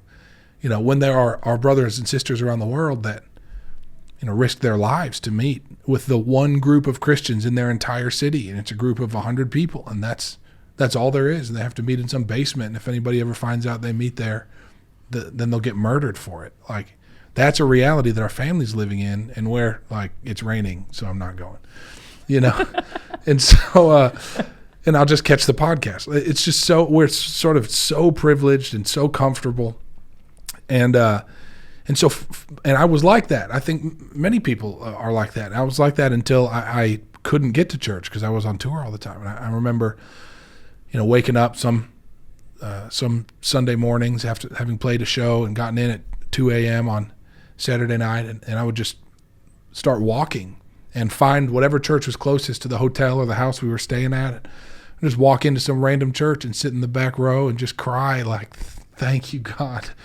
Thank you, God, I'm not the only Christian in the room. Thank you, God, that I'm not surrounded by, critical, combative people who are giving me the finger and spitting on me for this thing. It's so good to get poured into. And so I just really developed a high view of the holiness of church, of gathering together with other believers. And it was something that it made me really, really grateful. It says absence makes the heart grow fonder, they say. And so, I was absent from the church really for about 10 years. And during that time, man, I just had a real fondness for the church as a whole, for just the gathering together of believers and how special and significant and sacred that is. So I think that is probably the biggest thing. It also taught me to deal with belligerent, immature people, which, as you wouldn't imagine, sometimes occurs when pastoring a church. What? Stunning. It taught me to take criticism really well, because you have the people cussing you out in front of a room full of people. You don't generally have that pastoring a church sometimes. But you haven't had anyone show up to the altar fellowship, double middle fingers the whole time you're preaching? Not yet. I did have a guy stand up in the middle of a message and scream at me and storm out angrily, or pretty recently, just a couple months ago. Was he drunk? No. He had a sort of preconceived notion for what all Christians and all preachers are like, and he sort of believed that no Christian preachers teach the Bible anymore, and it's all just opinion. And so I was just introducing the message for that night, introducing myself and saying, glad you guys are here. And I quoted an old African proverb that says, if you want to go far, go alone, but if you want to go fast, go alone, but if you want to go far, go together. How dare you? Right. Well, and he was like furious because he thought, I'm going to teach a whole message on an African proverb instead of the Word of God. And I was like, well, if you give me just a minute, like I'm just introducing the concept to people of like fellowship and unity. And I think that was a message on the essential interdependency of kingdom culture. Whoa. And so I was going to get there, and I talked about, I always teach out of the Bible. I think expository preaching is your best bet to preach accurately out of the Word of God if you're just teaching what the Word of God says. And so that's 99 times out of 100. That's how my message is structured. It's just I just teach through a portion of the Bible, but. He didn't stay long enough to hear the portion of the Bible. He actually did. He stormed off. He was real angry, but he did end up. So a couple of the guys from the church went out and talked to him, and he ended up coming back in and apologizing afterwards for his outburst. And later that day, he went to have lunch and sit down, and the server came up to get his drink order, and he was like, "Where's my food? Why is my food not here?" They're like, "Well, there's a process. Yeah, sir. that's right. We're getting there." Just introducing myself to you. Yeah. Yeah. Welcome to Cheddar's, and now I'm getting yelled at. Thank Yeah, you. that's right. So I'm curious with you, because you're probably, when you're like the head of a church, you're having to make a lot of decisions, probably getting yelled at for the Jesus is the head of the church. I'm the neck. Oh, okay. I connect the body to the head. That's a thick neck at that, man. Not a scrawny one, for sure. So as the neck of the church, you're probably making decisions like, okay, what color of carpet do we want? And people are yelling at you that that's wrong, or what kind of wallpaper do we want to have? But I think a lot of what I see now developing in our generation of, I don't know, you want to call it postmodern church or whatever, but you see a lot of heavy production churches. And so I'm curious your stance, because it's like on one side you have people that are arguing, give your best to God. He wants, if you're very artistic, show that off, always give your best. But then you have people on the other side that are saying, this is literally just entertainment focused, and you're bringing people in as like consumers. Yeah. And, it's like brain dead Christians, like, oh, concert, and then a stand-up comedian, and then you go home.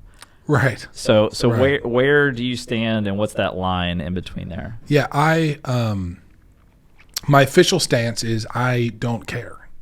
The method, it matters in that, like, we can take away from or distract from what God is wanting to do, certainly. So I think the method matters in that regard. But in the same way that I could be the pastor of a little church up in the mountains of East Tennessee, or I could be the front man of a hardcore band playing in a sold-out show in Los Angeles,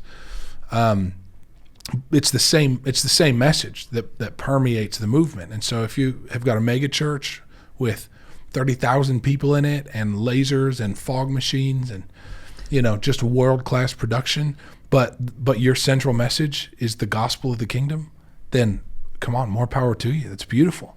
If you're a local church that has been in the same building for the last 30 years and have never had more than 100 people in your congregation, and your main message is, and you don't have any production, it's just the preacher preaching and his wife playing piano and leading worship by herself, Their like son on the triangle. And and those churches are holy too. It's a beautiful thing, as long as their central message is the message of the gospel of the kingdom. Yeah.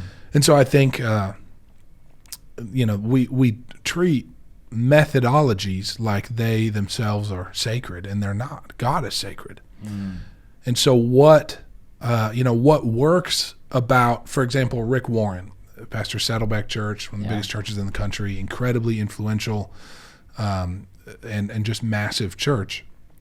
What works for Rick Warren because he's being obedient to what God called him to do. Now, if I try to be obedient to what God called Rick Warren to do, it's not going to work for me. I could emulate his methods and strategies, but the thing that works so well about Rick Warren is that it's birthed from obedience, from a genuine desire to honor what he knows God has called him to do. It's his authenticity that makes his ministry impactful. Now, on the other side of the same coin, I was sort of raised in the ministry by a spiritual father down in Mobile, Alabama, that has pastored the same church for 33 years now, and I don't think the church has ever been more than 200 people. And his kids are on staff. He's just a faithful man of God who's just walking the path one step at a time, and he's training up young men and raising up disciples and sending them out, and he's just an amazing, faithful man of God whose world looks totally different than Rick Warren's. His teaching sounds totally different than Rick Warren's. His methods and his approaches are totally different than Rick Warren's. And yet my spiritual father would tell me, Mattie, you can't answer God's call on my life. You need to answer God's call for your life. And I think that's the thing that we have to understand, is that the system or the methodology it's not holy. It's not any more holy than the plate that brings your food. Nobody really cares what kind of plate the food comes on. They're after the food itself. And so I don't really care about what kind of plate the food comes on, as long as the food gets to me. Like that's the important thing. As long as it's not made of like those paper straws that like dissolve. As long as it's not those. That's the worst. Absolute deal breaker. Yeah. There's a few churches that are like paper straws, but we won't. Okay. They fall apart. They fall apart under the weight of the message. But I think there's like this, this sort of obsession with what method is best, and frankly, I think it's whatever method God calls you to. As long as the message stays central and Jesus is king in your church, then I think you're fine. Now for us at the altar, the church that I pastor, and maybe it's an overcompensation from having been a performer for 10 years, but we're sort of real low key. And I sort of half jokingly said to our congregation a couple months ago, I'm trying to figure out how we can change the world without letting our church get any bigger. I love we that. want to, I'm thankful for the people that God has sent us. And there's more people, it feels like, moving into the city to join the church every week. But we are, we've got an awesome community of amazing people, and I'm having so much fun getting to know them and walking through life together. But our church, we've got some Edison lights around, and it's not big on production. It's we really just emphasize family, and we're trying to build an environment that is conducive to family time and letting our kids dance and worship with us and be free and explore what God's presence is like. And so we don't have any fog machines or lasers or anything like that, and I think that's what's right for us. Yeah. But churches that have that stuff, I love them and bless them, and I hope that they succeed at everything God's called them to. For sure. And I think that's so huge with so many things in our world, because people will point at, oh, it is that way, which means all of these other million things. Right. Oh, if they have lasers, well, then they're this type of church. Right. Oh, they have fog machine, they're going to, preach in this way. And I think that, so many, I feel like Satan is using division in so many ways, just not only in the church, but in the world right now, by saying that this one little thing makes this the whole thing. I mean, right. Kanye West comes out on stage with Marilyn Manson and DaBaby, and all of a sudden he's a Satanist, because just because of who he brings on stage with him. And it's like, did you listen to the music? And I think that our world needs to understand that not only things and places, but people themselves are just so much more complex than being able to say there's black, there's white, and there's just two sides. Right. And there's so much other thing. Yeah. I have your church's mission statement here, and you were kind of bouncing around it as you were speaking, but it's to succeed in family and to thrive in worship. Yeah. I think I have that right. Mm-hmm. I'm curious, what are the intentional things that you guys do to try and accomplish that? Oh gosh, there's a long list. I think for me, as an evangelistic voice for so many years, as the one that would come in for one night or one weekend, whether it was at a concert or a crusade or conference, I saw altars full of people that would say, I want to begin a life with Jesus. And it's a beautiful thing, and we rejoice in that. I'm so grateful for those sort of life-defining moments, the moment of salvation for somebody. It's a beautiful thing. But there was always a burden in my heart about, well, what next? When I pray over them at the altar and they're crying and they turn around and walk away, what are they walking away into? What kind of home are they going into? What kind of city or community? What kind of group of friends? And, I recognize that we're not called to make converts of all nations. We're called to make disciples of every nation. And discipleship takes time. It takes, consistent progress toward maturity or to the end goal of Christ likeness. And so how do we make disciples? And I think that's been a huge part of sort of the thought process, or the driving, one of the driving thoughts that has moved us toward our vision for church. In fact, I would even say Jesus gives his disciples a new commandment. His new commandment is love each other as I have loved you. And he says, by this, the world will know you are my disciples, by the way you love one another. In John 17, Jesus prays for all believers. He starts by praying for his disciples. And then he says, I don't pray for them alone, but for all of those who will believe in me through their message. That's you and me. And then he says, I pray that they would be one, just as you, Father, are in me and I am in you. I pray that they also would be one in us, so that the world will know that I was sent by God. And so twice, Jesus hangs not only our identity as disciples, but his identity as God in the flesh, the Son of God, the second person of the Godhead.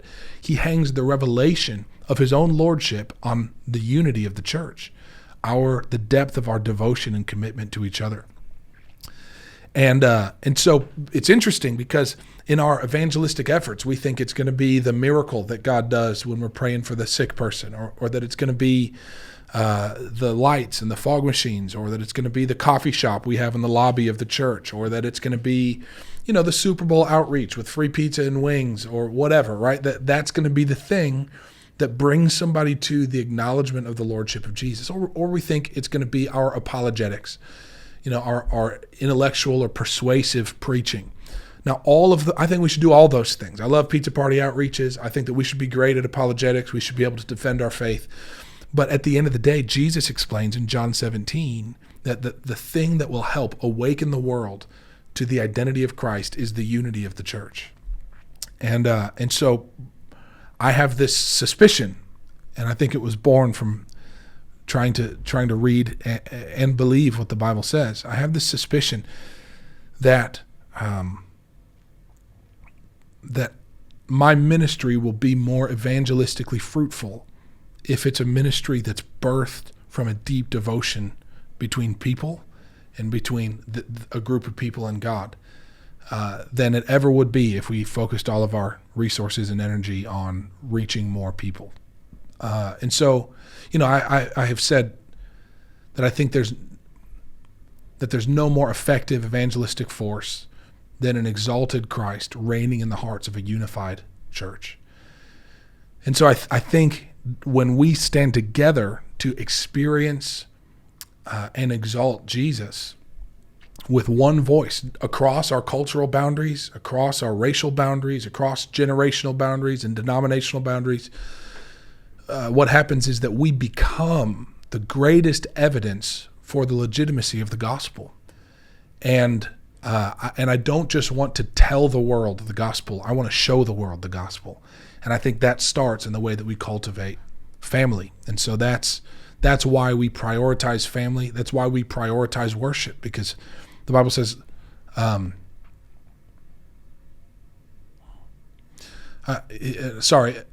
heard it said, it's not in the Bible. I've heard it said that cause creates community, that having a common focus, a common priority, it draws people together. It's why players on the same football team will really fight for each other and really stand up for each other because they have a common goal. Yeah. And so what's our common goal as a church? Is it to win the world? Is it to preach to more people? I think, if we come together as family, we've got to have a common cause. And evangelism is critical. It's really, really important. And I spent many years of my life doing it and training other people to do it. But I recognize that there is a day coming, and a day coming soon, when there will be no more evangelism. And what endures in that day is worship. That 100 million years from now we'll still be lost in loving Jesus.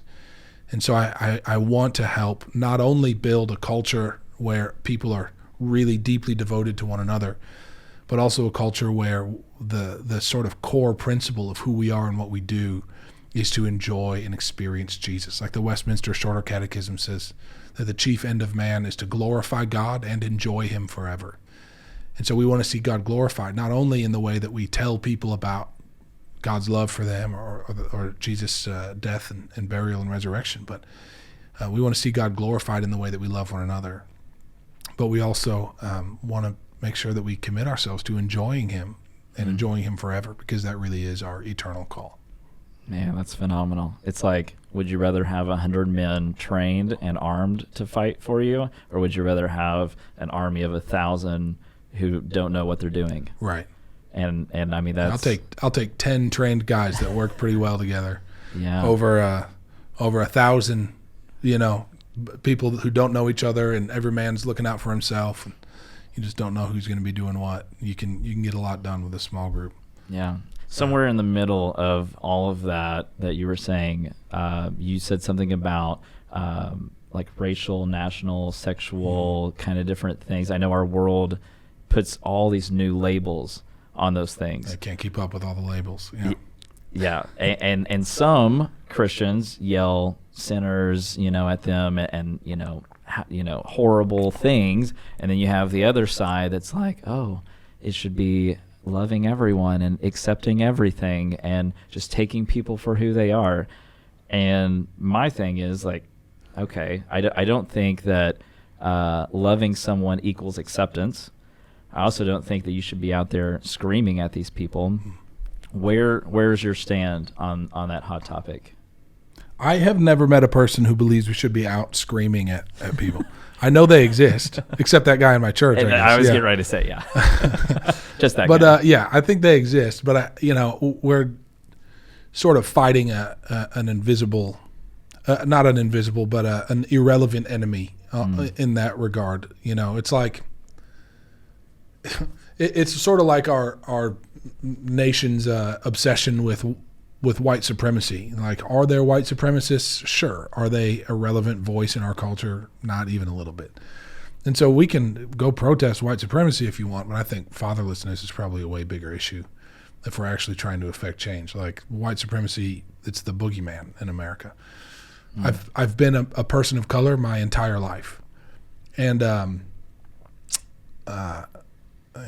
anyway, that's a rabbit trail probably for another podcast. But I think here's the issue, man. I think if we're talking about sexual orientation, which it sounds like we are, that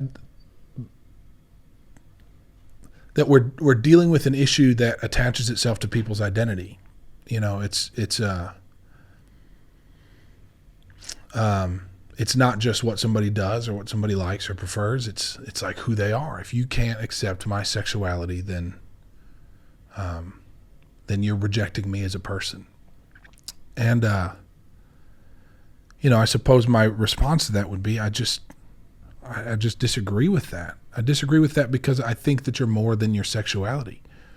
I may disagree with your sexual expression or your sexual impulses. But I also think that, you're probably a creative and compassionate and intuitive and intelligent person. And I think you have a lot more to offer than just who you want to sleep with. And I think that's one of the issues is that we sort of make people this monolithic expression of their sexual orientation or their race or their gender.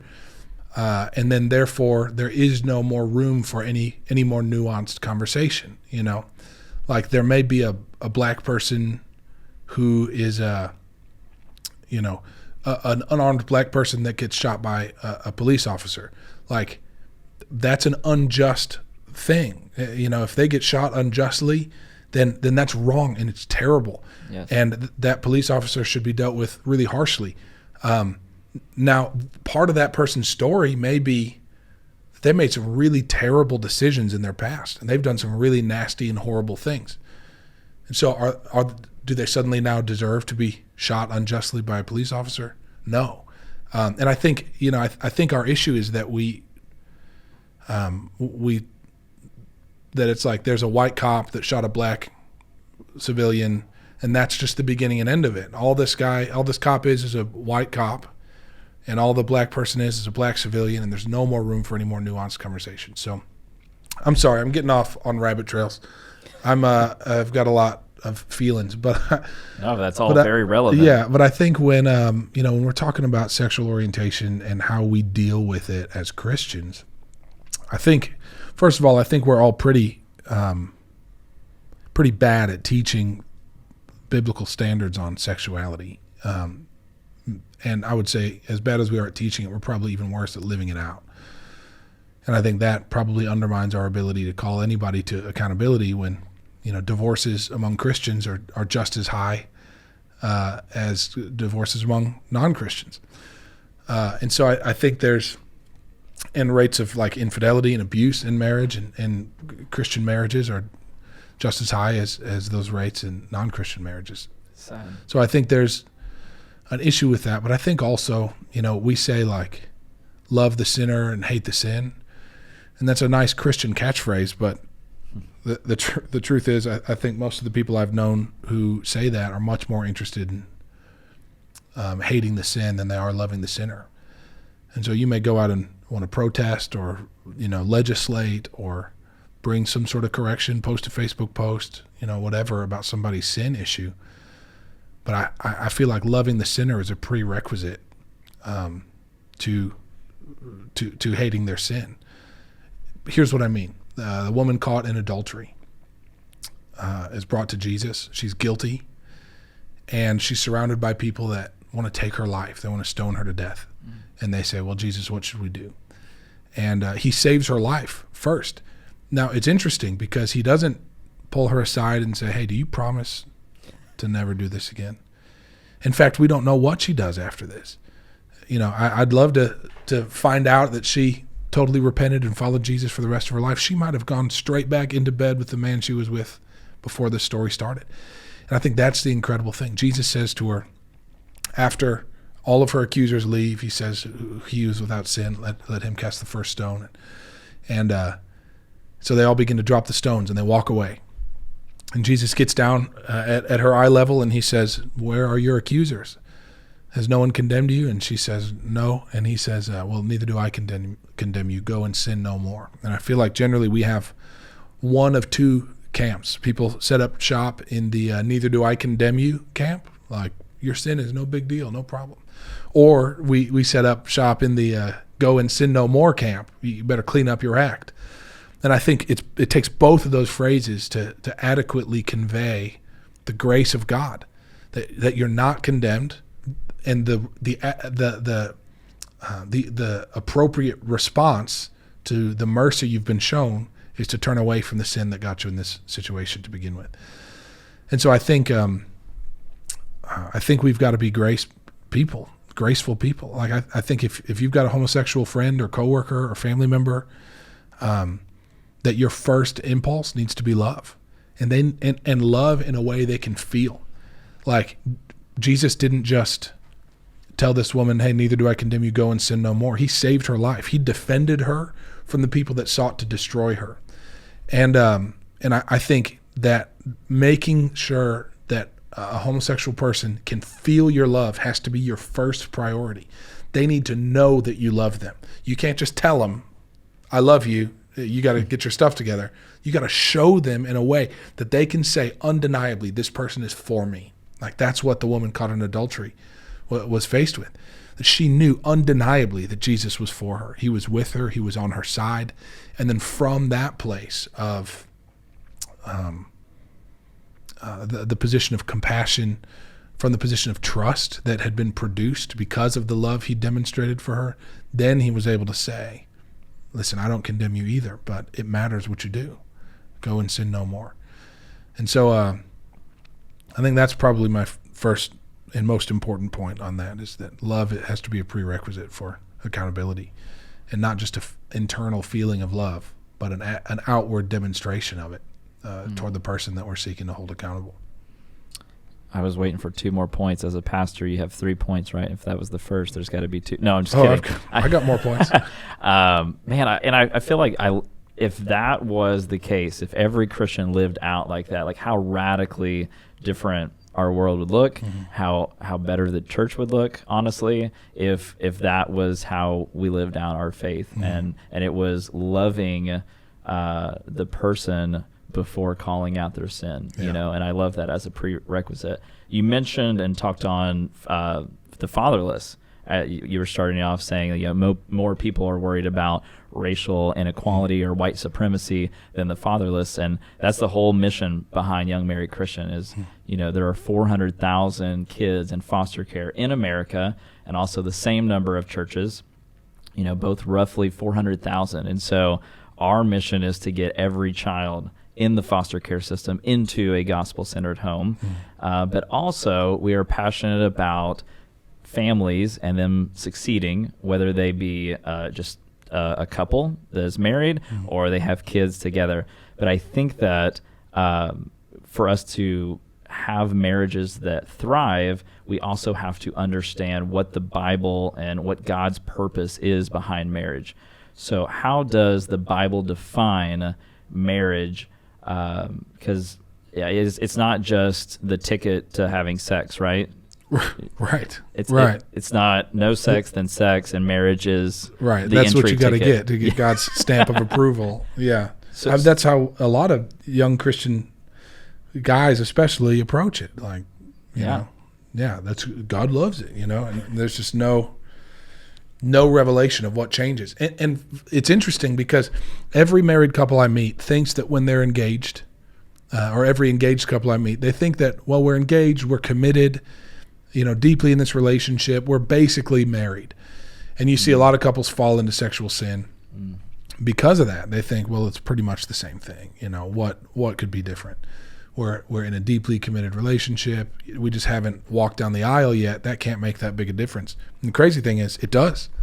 And I can't begin to explain it to you, but every married couple I know will say, no matter what kind of sin they lived in prior, how they may have lived together and slept together prior to getting married, but when you stand before God and say, I vow to love you for the rest of my life, something shifts. It's a deeply spiritual and significant transformation that happens. And so it does change things. Now, so if we're asking what the Bible's definition for marriage is, I think you got to go to Ephesians chapter 5. Now, let's go to Genesis 1 first. Oh, come on. You got to have a beginning. We got to have a beginning. That's right. That's right. And so God says in Genesis 1:26, this is really interesting. It says, then God said, let us make man in our image, according to our likeness. Let them have dominion over the fish of the sea, over the birds of the air, and over the cattle, over all the earth, and over every creeping thing that creeps on the earth. Verse 27 says, so God created man in his own image. In the image of God, he created him. Male and female, he created them. Now, this is really interesting, right? Because God is saying, I'm going to make man in my image. And what is God's image? It's male and female. Now, that's, I think, contrary to a lot of teaching. I mean, we always refer to God as he, right? Mm-hmm. But there's a name for God in Scripture called El Shaddai. Shad is the Hebrew word for like a woman's breast. El Shaddai means like, literally translated, means like the many-breasted one. It's a picture of God's, that out of his own self, he nurtures and sustains his children, the people that are his. And so there is a biblical sort of picture of God as being one that has masculine attributes. Of course, he's a warrior king, a father, but also of having feminine attributes as well. Now, I'm not saying that God is both male and female. I'm saying that God is neither male nor female. God is God, and that the attributes of God are demonstrated not only through the masculine, but also through the feminine, that all people are made in the image of God. And that's where we get this idea from. All people are made in the image of God. And in fact, males themselves cannot demonstrate the nature of God, because when God makes man, he says, I'm going to make man in my image. And if I'm going to if man is going to accurately carry my image, we're going to need male and female to do that. And so he makes them male and female to demonstrate his image. Now, this is why, you know, I teach at the church and pretty openly that marriage should be a monogamous, faithful, lifelong covenant between a man and a woman, between one man and one woman. Because it's the purpose of marriage isn't to satisfy your sexual desires. The purpose of marriage isn't to create more financial stability. The purpose of marriage is actually to demonstrate the nature of God. And in Genesis 1, what we discover in Genesis 1:26 and 27 is that the nature of God can really most adequately be demonstrated by the masculine and the feminine being presented simultaneously and in communion with each other. So that's first point. Genesis 1:26 and 27. And then there's Ephesians 5. It's real scandalous. It starts in verse 22. Ephesians 5, it says, wives, submit to your husbands as to the Lord. Oh my gosh. What? I know. They're going to march. They're going to march outside my church next week. Every woman just took her earphones out. Well, done with I hope she doesn't, because I want to go back to verse 21. It says, the verse 21 says, submitting to one another in the fear of God. And so the idea of submission isn't something that's mutually applied to the female, to the wife in a relationship. The idea of submission is something that all believers, if they're succeeding, if they're seeking to succeed in covenantal community with people in their church, with people in their family, with their spouse, it's going to take mutual submission. And so it's not actually an issue of like husbands should dominate or control their wives. It's actually an issue of like husbands are the accountable party. And I think that's, when you look back at the story of Adam and Eve ate the fruit first. Eve was the one that opened the door. She ate the fruit first, and then she convinced Adam to eat it as well. And that's why, okay, let's get really scandalous. You ready? Sorry, I'm passionate about this stuff, man. We don't understand God's plan for gender or for marriage, and it starts here. It's all over the Bible. It's not a big secret. We just don't like it because we're scared of responsibility. Let's go.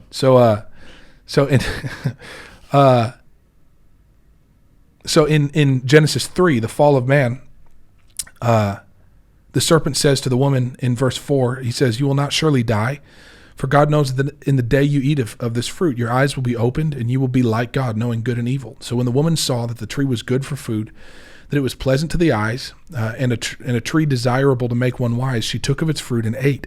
She also gave to her husband who was with her, and he ate. So Eve made the choice. She made the decision. She opened the door for sin to enter the world.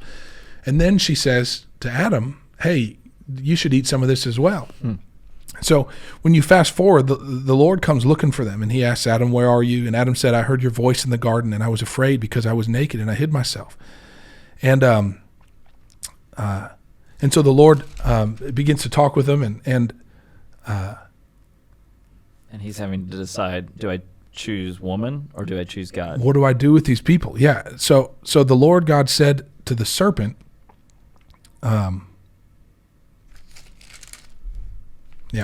So the Lord God said to the serpent, because you've done this, you are cursed more than all the cattle, more than every beast of the field. In your belly you shall go and shall eat dust all the days of your life. I'll put enmity between you and the woman, between your seed and her seed. He shall bruise your head, and you shall bruise his heel. Now, that I think is an allusion to the seed of woman, that is a man born of a woman, that's Jesus, being born of Mary, would be the one to bruise or to crush the head of the serpent. I think that's a beautiful thing that God said at the very beginning. You're already, I already have a plan. This wasn't a surprise. But if I fast forward to what God says to Adam, so he starts with the serpent, and then he goes to the woman. And then in verse 17 of Genesis 3, it says, then to Adam he said, because you have heeded the voice of your wife, and have eaten from the tree of which I commanded you, saying, you shall not eat of it. Cursed is the ground for your sake, and toil you shall eat of it all the days of your life. So he brings two accusations against Adam. The second accusation is that he ate from the tree, that he'd been commanded not to eat of it. But the first accusation is that he had heeded how does it say it? You've heeded the voice of your wife. Now another translation says, because you listened to your wife and ate the fruit of this tree, cursed is the ground for your sake. But and I, guys at men's conferences love this because I say that it's a sin to listen to your wife, because it sounds like it's a sin to listen to your wife. But here's the issue: that there actually is some legitimacy to this. Not that Adam shouldn't have listened to his wife, but that what happened is that Adam didn't lead where he was supposed to lead.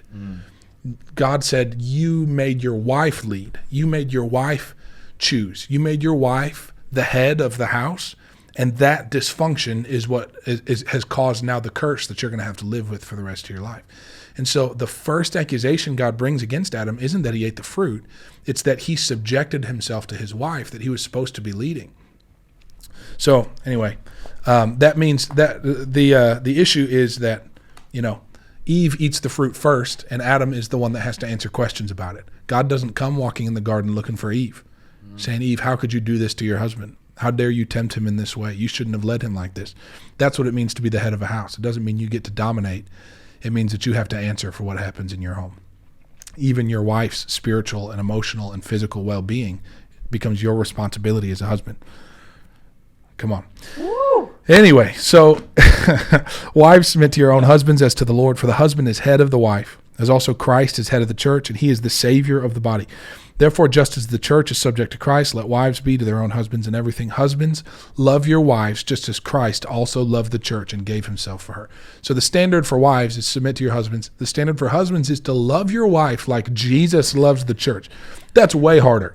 Yeah. Basically, God says, husbands, you love your wives like Jesus, and wives, you let him. Like, let him love you the way that Jesus loves the church. And we all know how Jesus ended up loving the church. He laid himself down for her. That's exactly right. He gave himself for her. That he might sanctify and cleanse her with the washing of water by the word, that he might present her to himself a glorious church, not having spot or wrinkle or any such thing, but that she should be holy and without blemish. So husbands ought to love their own wives as their own bodies. For he who loves his wife loves himself.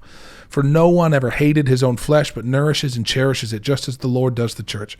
For we are members of his body, of his flesh, and of his bones. For this reason, a man shall leave his father and mother, be joined to his wife, and the two shall become one flesh. And then Paul says something really wild here. Ephesians 5:32. He says, this is a great mystery, but I speak concerning Christ and the church. Nevertheless, let each one of you in particular so love his own wife as himself, and let the wife see that she respects her husband. So Paul goes through all of this great detail about husbands and wives loving each other. And then he says, I know this seems really mysterious, but I'm not actually even talking about marriage. I'm talking about the love between Jesus and the church. And so there's this sort of almost indistinguishable connection between the love of Christ as is demonstrated toward the church and the love of a husband as ought to be demonstrated toward his wife. And so if we are going to have a biblical worldview for what marriage is, or at least what marriage ought to be, it is that it should be an indistinguishable earthly manifestation of the heavenly reality of love between Christ and the church and Christ. And so the purpose of marriage, or to define marriage, it should be, as we saw in Genesis 1, should be monogamous, lifelong, covenantal, and heterosexual. And then in Ephesians 5, we understand that the purpose of this is because by having a marriage that is monogamous, lifelong, covenantal, and heterosexual, we actually demonstrate the relationship between Jesus and the church to the world. Our marriage is supposed to be a reflection of Christ, a shadow of Christ, a manifestation of Christ to the world. I think that's the purpose, the function of marriage. Honestly, there was a big issue several years ago where everybody was talking about how we ought to vote when it comes to gay marriage and if it should be legal or illegal. And if I was in a position to make political decisions, my stance would have been, I think that the government should stay out of marriages altogether. I think the government should grant any person a domestic partnership with any other person that they want to have it with. It can be your buddy, your roommate, your best friend, your lover, and that person then has legal right to sign on your behalf. Should you be incapacitated, they can, you can file taxes jointly. There's a lot of different benefits that you can get. And call that just like would you say a legal partnership? Like a domestic partnership. Okay. Yeah, with any other person that you want. And I think that if you want to be married, that's something that you should be in the eyes of God for one purpose only, and that is to demonstrate Christ to the earth. Man, I feel like it's a Sunday in here. Come like on. you are Amen. preaching. Don't I forget love to it. pay your tithe. If I got to give you 10% of what I'm making today, I've already paid you. Yeah, that's right. Thanks.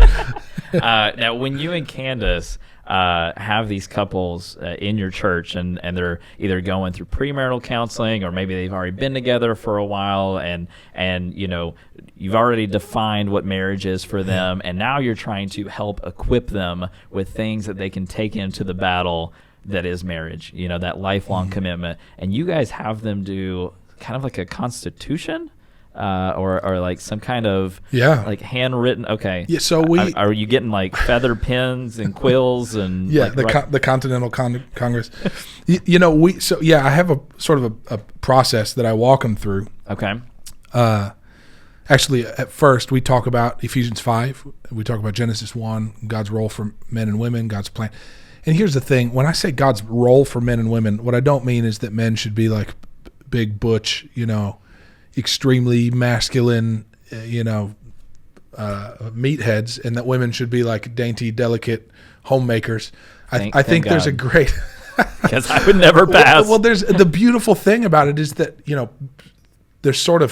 there's like the ultra feminine side of the spectrum, and there's the ultra masculine side of the spectrum, and every person exists somewhere on that line. And I think we're sort of obsessing about gender identity so much that we don't realize that actually, you may have this sort of pansexual whoever person who is really just wrestling with their own uniqueness.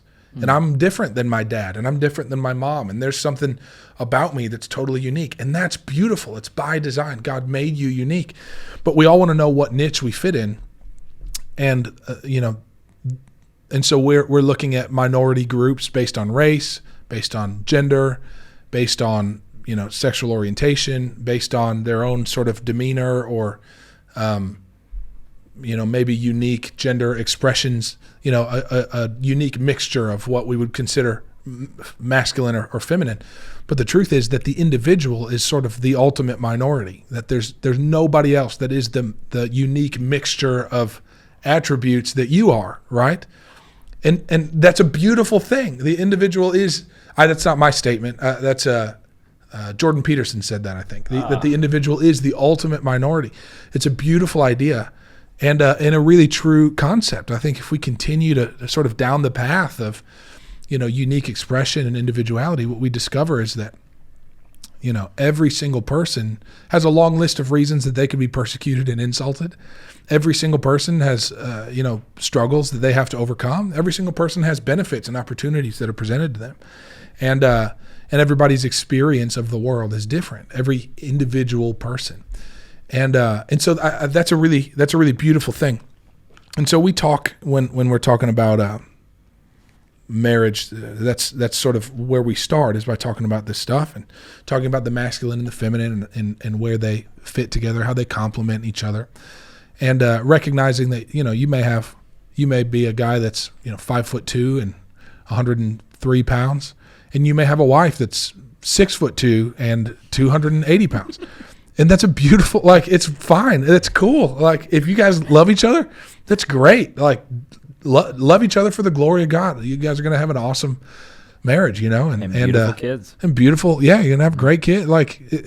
I don't care, if a guy's maybe more traditionally feminine or a girl's maybe more traditionally masculine, it doesn't matter. I don't think they deserve persecution or disrespect in any way. But we talk about the sort of interplay between the masculine and the feminine and how God can be demonstrated through that.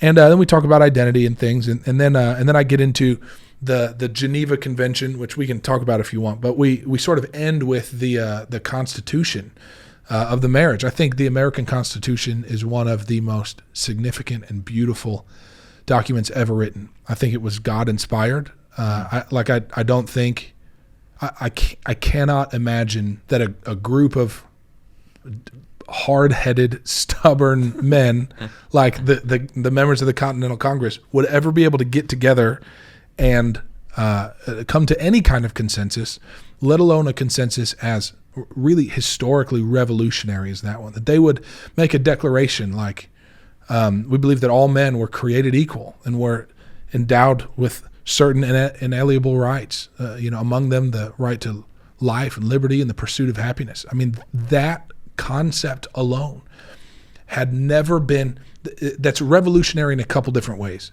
Way number one is that it's the first time in history that a political document had been released outlining that people had rights that were given to them by God, and that the function of government is not to grant rights, but actually to protect the rights you've already been given.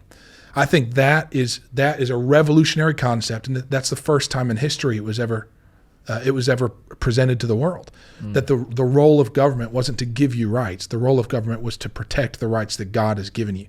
That's a revolutionary concept in itself.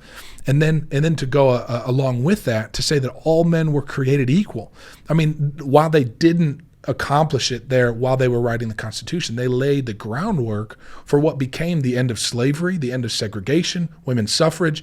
I mean, the most substantial advancements in human equality came as a result of philosophies and ideas that were written in the American Constitution. It's an amazing document, an amazing accomplishment for these men to come together.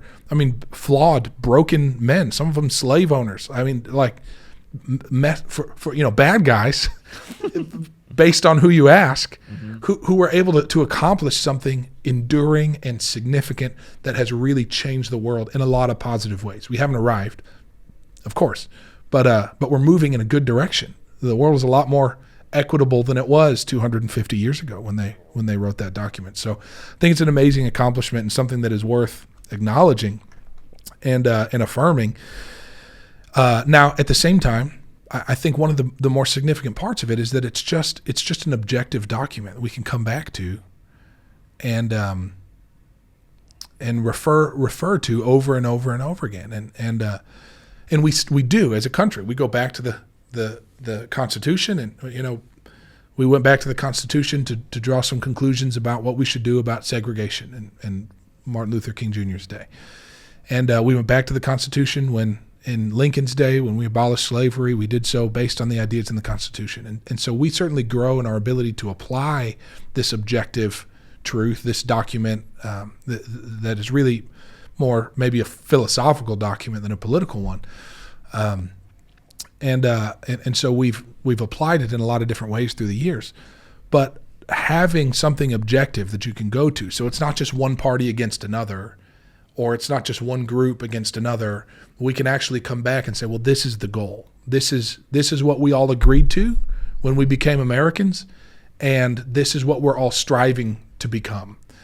I think that's a beautiful concept. And so one of the things I do when I'm counseling couples who are going to get married is I walk them through a process of discovering and uncovering who they are as individuals, who they've been called to be, and I'll have them write that out.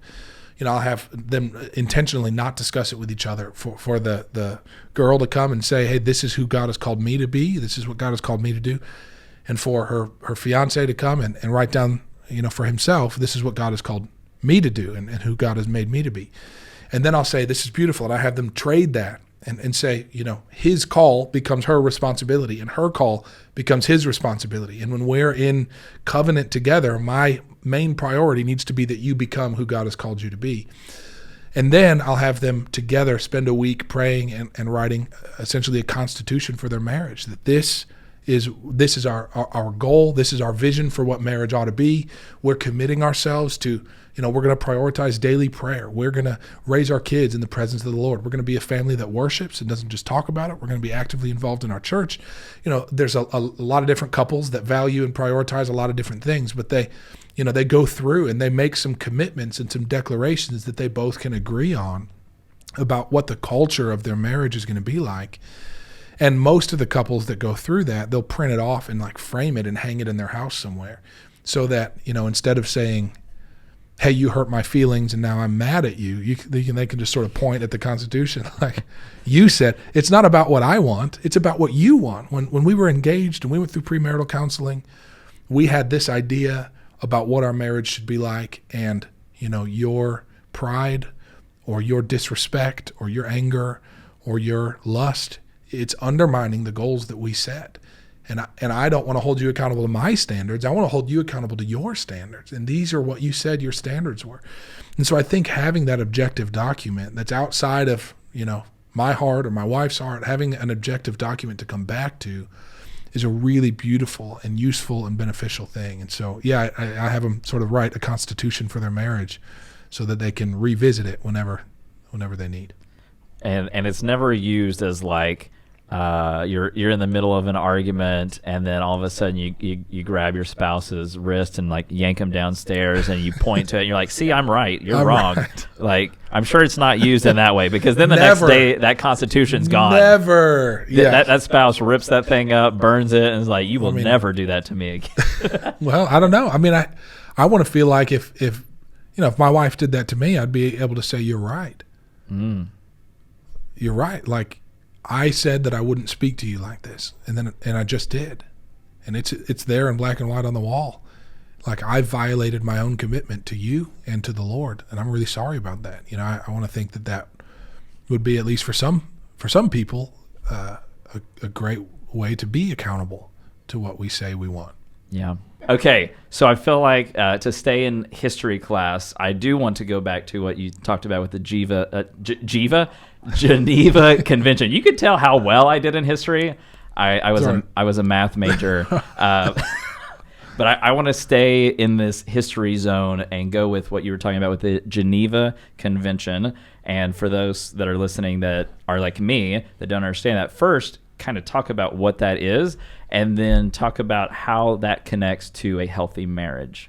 So the Geneva Convention is sort of a treaty convention signed by all the major world leaders right after World War II that essentially highlights rules for war. So part of the Geneva Convention is that it's against the convention or the agreement to use chemical or biological weapons. It's against the convention to intentionally attack civilians. It's against the convention to torture prisoners of war. And so it's essentially a commitment by all the civilized nations in the world to say that even when we're at all-out war with each other, there are still things that are over the line, still things that are too far, that will undermine the basic principles of human dignity that govern society, civilization as a whole. And therefore, even in all-out war, we won't violate these things. And I think there's probably some wisdom in that when it comes to any type of conflict, that you have boundaries you won't cross even when you're in an argument with your spouse. And that's kind of how we pull the idea of the Geneva Convention into premarital counseling, is to say, conflict when you live with someone day in and day out for the rest of your life, it's unavoidable. Now, conflict doesn't have to be a huge knockdown, drag-out fight. The police don't have to get called. It doesn't have to be a screaming match. You may live your entire life without getting in a full-on, high temper, high pressure, intense, aggressive fight with your spouse, which would be great. I hope that happens for every couple. But even for maybe more even-keeled, slow-tempered individuals, there will be some sort of conflict. It may just be like, I don't really want to eat at that restaurant, or, that friend of yours that you think is awesome, I think they're obnoxious and don't really like spending time with them. Or, hey, you want to put the medicine in the bathroom cabinet and I want to put it in the kitchen cabinet, and where are we going to put it? So there's conflict. It's just differences of opinion or priority. And how do we resolve those things?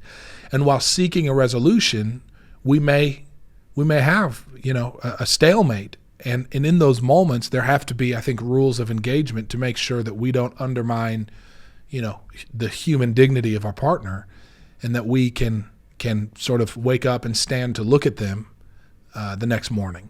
So I sort of walk people through a number of bits of practical advice, things that you can't ever do, even when you're fighting, just to make sure that you don't get in an argument over like where to put the medicine cabinet that ends in some maybe irreparable damage to your ability to trust and cooperate with your partner. Okay. Yeah. And with you and Candace, I'm guessing you guys are using the things that you're telling people to use. Yeah. We're trying to. They're much easier to say than they are to do. I mean, isn't that life, right? That is life, yes. I want to rewind on you and Candace because I want everyone to know the story of how you guys met. You told us the other night, and I was just like, what in the world? Are you serious? And you kept going with it. So I was like, okay, I guess I'm not being punked right now. No. So because we could talk about, everybody, like the way that they met, and there's all these magical ways or, exciting stories or like crazy coincidences. But you guys have a story unlike any that I've heard. It's a good one. It's maybe more like Cinderella. Yeah, we. I scoured the countryside, try and choose on strangers. Which, if Cinderella's shoe was a perfect fit, how did it fall off in the first place? Hey, wow! Come on now, wake up, sheeple. Man, it's all a conspiracy. That's Disney's a lie. That's right. Disney is fake news. I don't know why we just both went Trump on that. Well. So we met in December of 2007, December 15th, 2007. Whoa. My band had just been playing a show in McCalla, Alabama, this little city, maybe 45 minutes outside of Birmingham. Sweet home. Yeah, Roll Tide.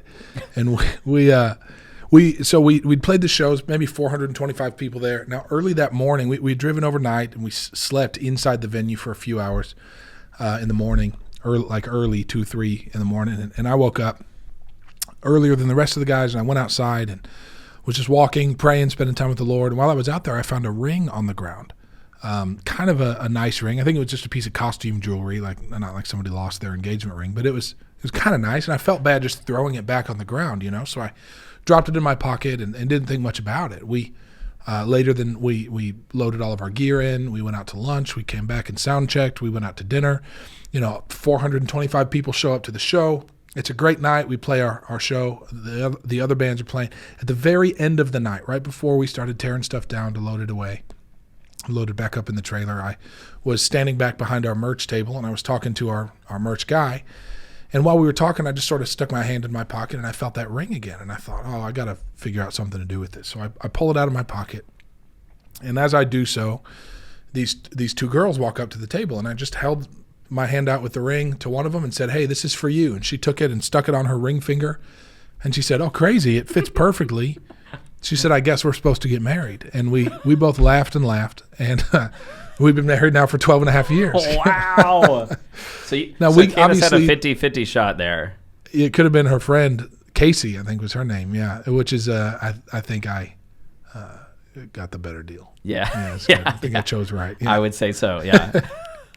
Wow. So in that moment, you're handing this ring over to her, and is she kind of like pushing your shoulders down to get on one knee and like, let's make this official? No, so she was not, you got to understand, I probably hadn't taken a shower in 2 weeks. I had dreadlocks at this time. Oh, gosh. I owned one pair of pants and probably 2 shirts. Like nobody would want to marry that pile of filth that I was. I was a touring musician. And, but we just got to talking, and I asked, who did you come to the show to see? I figured I was going to give some girl a ring, and she was going to think, oh, that's so funny. And she'd buy a shirt, and she'd be a fan, and we'd have it just was a random thing. It didn't occur to me that it could be romantic. I wasn't flirting with her. She literally was the first person to walk up to me. And so we got to talking, and I asked, who did you come to see at the show? And she said, well, actually, before I gave my life to Christ, I used to come to these shows and get drunk and heckle Christian bands. And so now I love Jesus. Yeah. She used to be the one screaming, shut up. This isn't church. She wasn't the girl in the front row with the middle finger. Not at that show. No, not for us. She'd never heckled us before, but she came to the show thinking, I just want to share the gospel with girls that are maybe in the position that I used to be in. So we got to talking about that, and I thought, that's awesome. And I found out she was about my age, a couple months older. And so we got to chatting, and she said her dad had a basement we could sleep in. And so she said, well, here's my number. Let me know if you guys ever need a place to stay in Birmingham. She just thanked us for sharing the gospel and got a shirt to support us and help us get gas money to the next show. And so then that night, I end up in that crazy Confederate flag slave house, and so wishing you went to Candace. Exactly, wishing. So I'm texting her like, you will not believe this place that we're staying. Just heads up, we're definitely staying at your place next time. And maybe it was a couple weeks later that I was in prayer, and the Lord sort of interrupted what I was praying about and said, that girl Candace is going to be your wife someday, so don't screw it up. And the rest is history.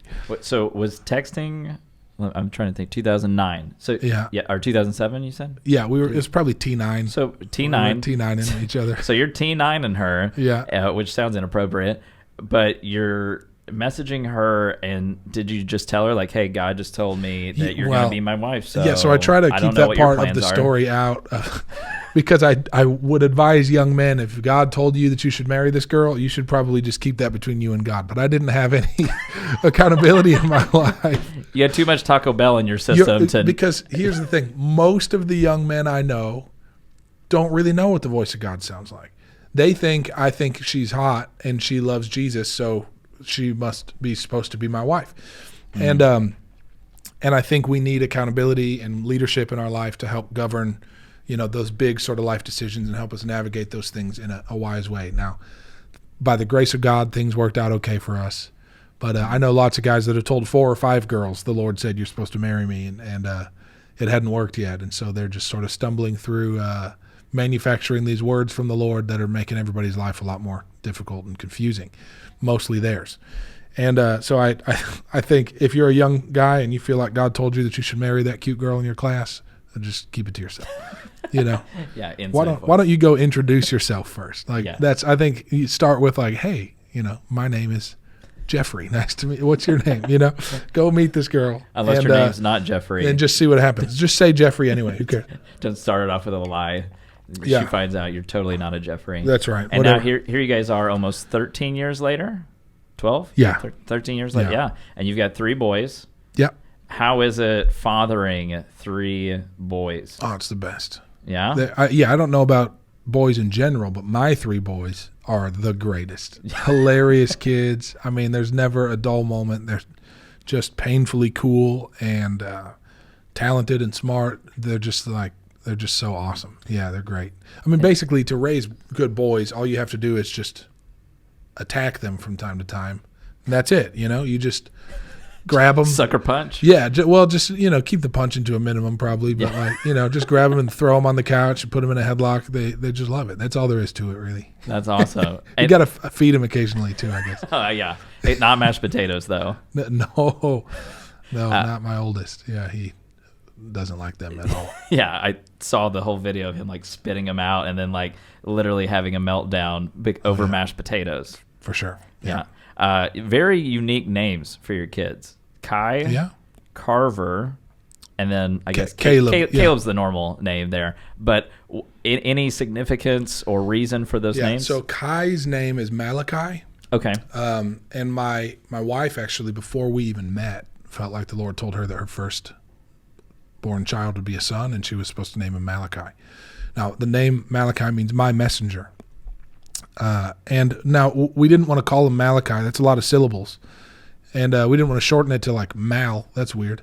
And we thought if we spelled it Malachi and then he had to write Kai like CHI, that everybody would call him Chi because he was growing up in Alabama and,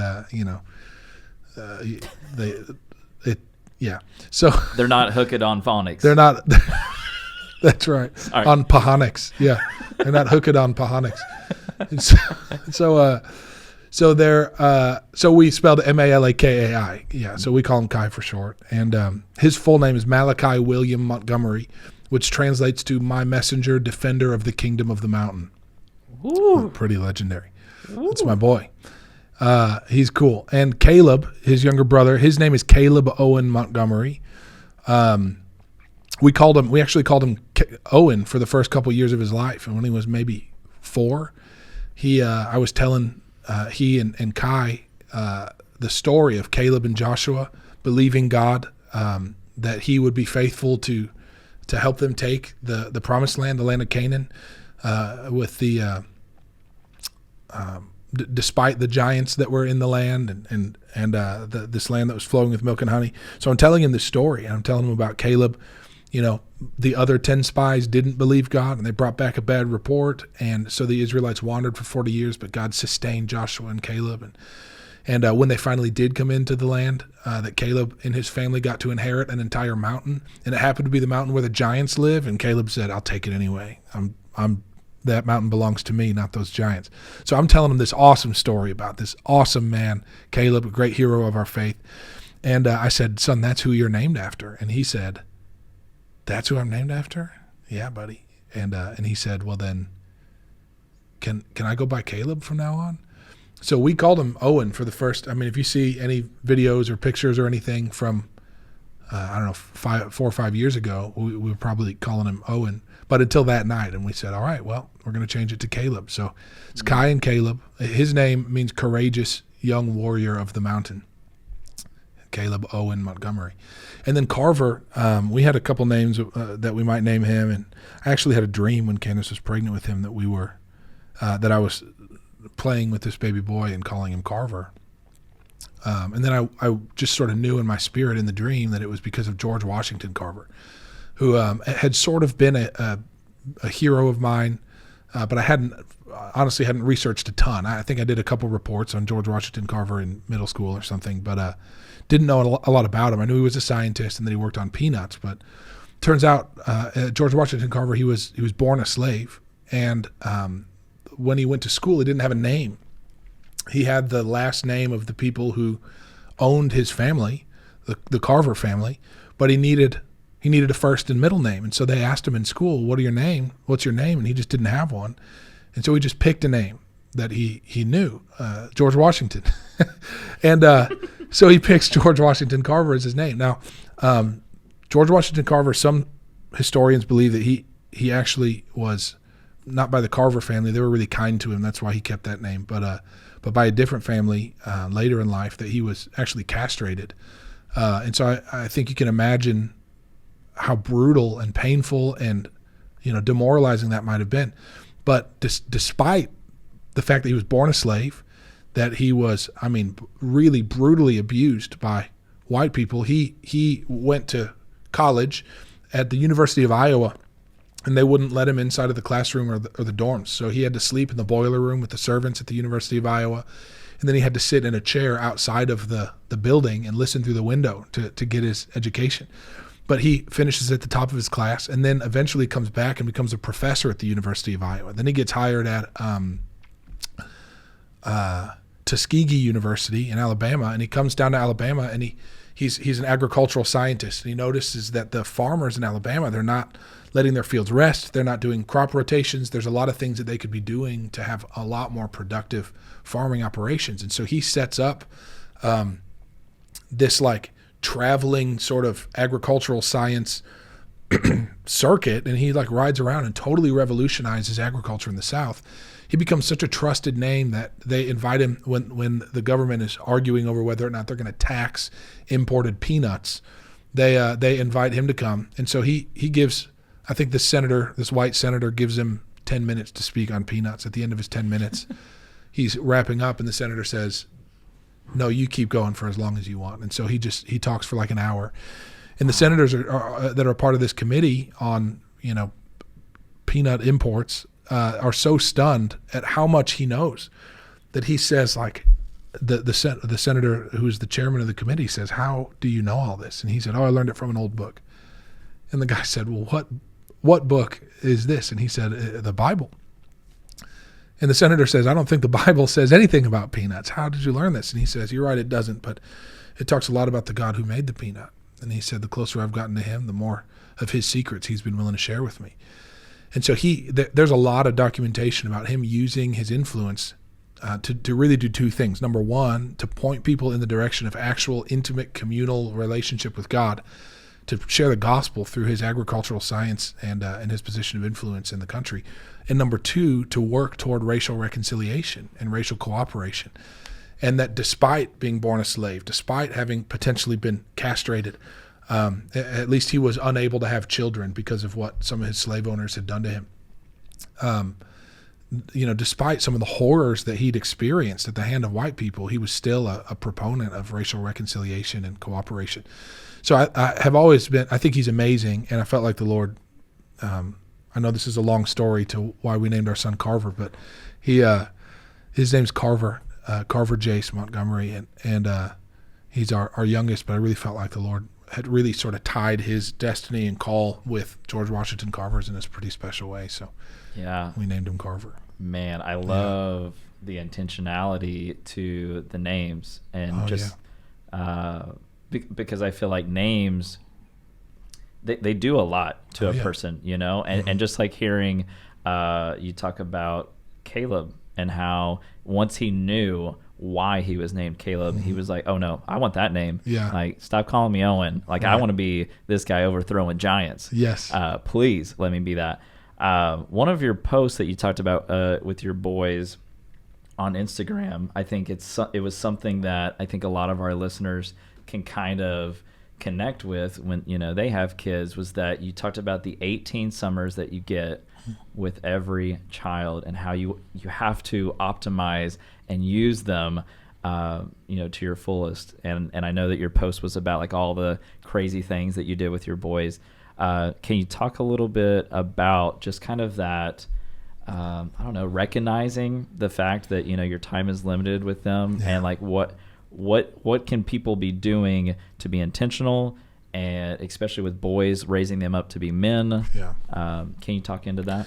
Yeah. There's two things I think that come to mind at first. Number one is that from the beginning, Candace and I have been really determined to remind ourselves that we are not raising babies.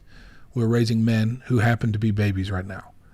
And I think there are a lot of people who are sort of dismissive to the immaturity of their children because boys will be boys. But the truth is that boys will be men, whether we like it or not. And because we are not training our sons, they are turning into giant sort of man children. I mean, here's what I mean. I grew up without a dad. My father, he died of cancer when I was 8 years old. And years into my marriage, I began to realize that a lot of my views about relationships, romance, and sexuality were shaped, like every boy, when I was 13, 14, 15 years old, when I was first sort of discovering sexuality, when I was noticing girls and girls were noticing me, and, what does that look like? And so who are the people that I was looking up to as a model for manhood when I was a 14-year-old boy? You want to know who it was? It was 17-year-old boys, 18-year-old boys. And so what defined sexuality and romance and relationships for me, it sort of gender relationships for me, was 17-year-old boys, 18-year-old boys, because they had beards and they drove cars and they slept with girls and they had jobs. Like, that was my picture of masculinity. And then suddenly I was a 28, 29-year-old father of two, having to face the fact that a lot of my views about sexuality were shaped by 18-year-old boys, by high school kids. And I think there's many men who are the same way. Their views about sexuality get defined by juniors and seniors in high school, or maybe in college. They're looking at bigger guys and older guys in college, and that's sort of their standard for sexual success or health. And so, they're on in their 30s and 40s and 50s and 60s thinking the way that they thought when they were 17 and 18 years old. And so we have got to understand, I'm not training my kids to be kids. I'm training my kids to be men, and they're kids now. They're in that process. But the end goal is that they would be men of honor and virtue and self-control, that they would use their the unique features of their own masculinity to serve and to protect the people around them, not to dominate or manipulate them. And I think this is one of the issues in our culture, is that we sort of shrug our shoulders and say boys will be boys, and we don't recognize they're not always going to be boys. Like you said, we only have we have 18 summers with our kids before they're who knows where, and frankly, maybe not even that many. As they in a lot of ways have decided which way they want to go at 16, 17 years old, and so we've got to be really intentional. And if I'm honest, man, I think you hear this stuff and you think you've got to have it figured out as a parent immediately and capitalize on it from year one, the first summer. And frankly, what it takes is not a ton of money. It's not, some sort of PhD in parenthood. What it takes to be a successful parent is to take the time and energy to care, and to just make sure your kids feel that you care. And if that's all you do is to just say, I don't have the money to take you to Disney World every year. I don't have the money to fly you around the world and let you get all these exotic experiences. I can't buy you the newest bike or the coolest shoes, but I want to hear how your day went. And I want to include you in my own personal pursuit of the Lord. I want you to see me pray and worship. I want you to see me admit to my wife when I was wrong. I want you to see me take care of and serve my wife. I want to, when my wife comes home with groceries, I want to be out there waiting to help her carry those groceries in. I want to, let her see the benefits of my strength as a man. Like, I'm going to carry groceries in for her. I want to serve her to the best of my ability. And I think that just sets the framework for our kids to just understand, especially boys, to understand their place in the world and why God has made them unique in the ways that he's made them. That, their masculinity isn't to dominate other people. It's not to be aggressive and intense just for the sake of aggressiveness and intensity. It is to bring your strength to the table to serve and protect the women and children that God might put around you. Mm-hmm. And I think that just starts with caring. You don't have to have all the answers or all the money in the world. It just starts with consistently waking up every day and caring about the character of your children, caring about what goes on in their life, giving them a safe place to share their heart, and being willing to share your heart with them as well. Mm. And that's something that everyone can afford. Everybody can afford that. That's right. But one of the hardest things probably to give. You have to do it intentionally. Yeah, right. It's not something that just happens. That's right. For sure. Well, it's been amazing having you here today. Our time together. I feel like I've learned so much. I mean, as much as this podcast is for the listener, it's also for me, and just figuring out, going into marriage. We're now looking at a date next October, and so we're super excited. And so it's amazing having people like you come in and bring wisdom, and Candace, being able to meet both of you guys has been phenomenal. I know that you guys at your church have a new album coming out. Oh, yeah. I know that you're working on a new book. You've also done a book called Scary God. I feel like you have so much going on. We've got a men's conference going on in Las Vegas in the spring. Yeah. Yeah. It's a lot. So how can people not only follow you and what you're doing, but learn about all of this other stuff? Where do they go? Yeah, well, I think the central place would be the church's website, the ministry's website, thealtar.org, ALTAR.